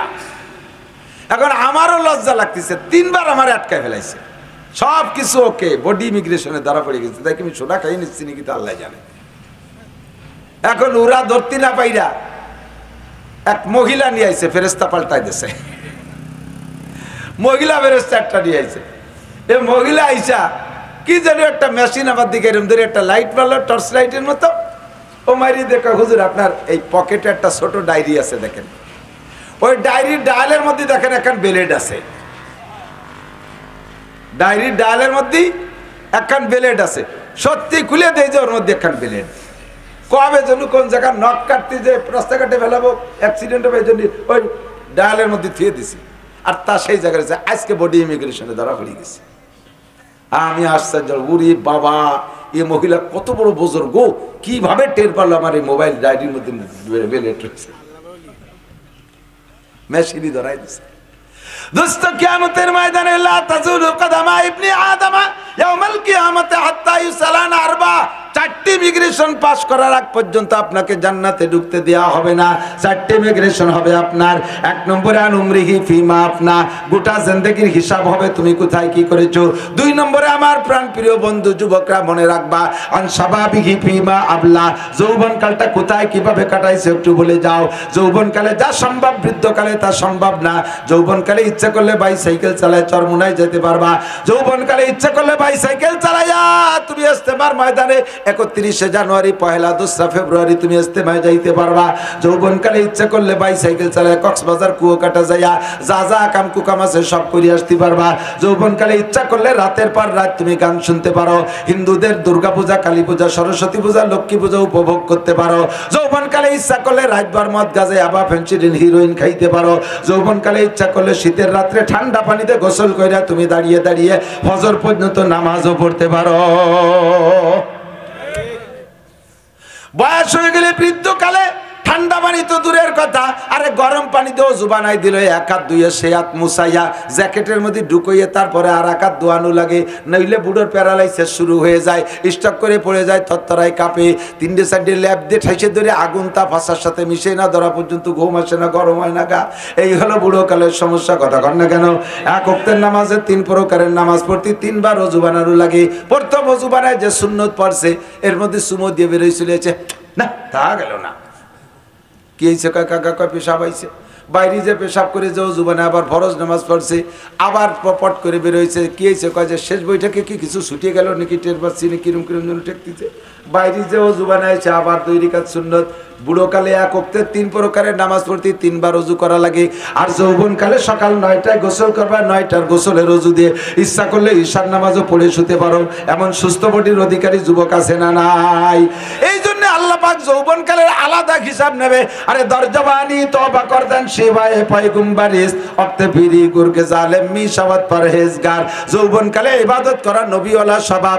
সব নবীরা যৌবনকালে ইবাদত করেছে, কোন নবী যৌবনকালে অন্যায় করে নাই। কাজেই তুমি যদি যৌবনকালটাকে কন্ট্রোল করতে পারো, কিয়ামতে নবীদের সাথে জান্নাতে যাইবা। বুড়ো হয়ে গেলে রয়্যাল বেঙ্গল টাইগার পর্যন্ত মুরিদ হয়ে যায়, বাঘ পর্যন্ত ভালো হয়ে যায়। আমি নিজে চোখে দেখে আসছি। একবার গেলাম শরণখোলা যাইয়া 2 দিন মাহফিল, রাত্রে মাহফিল করছি, পরে রাত্রে মাহফিল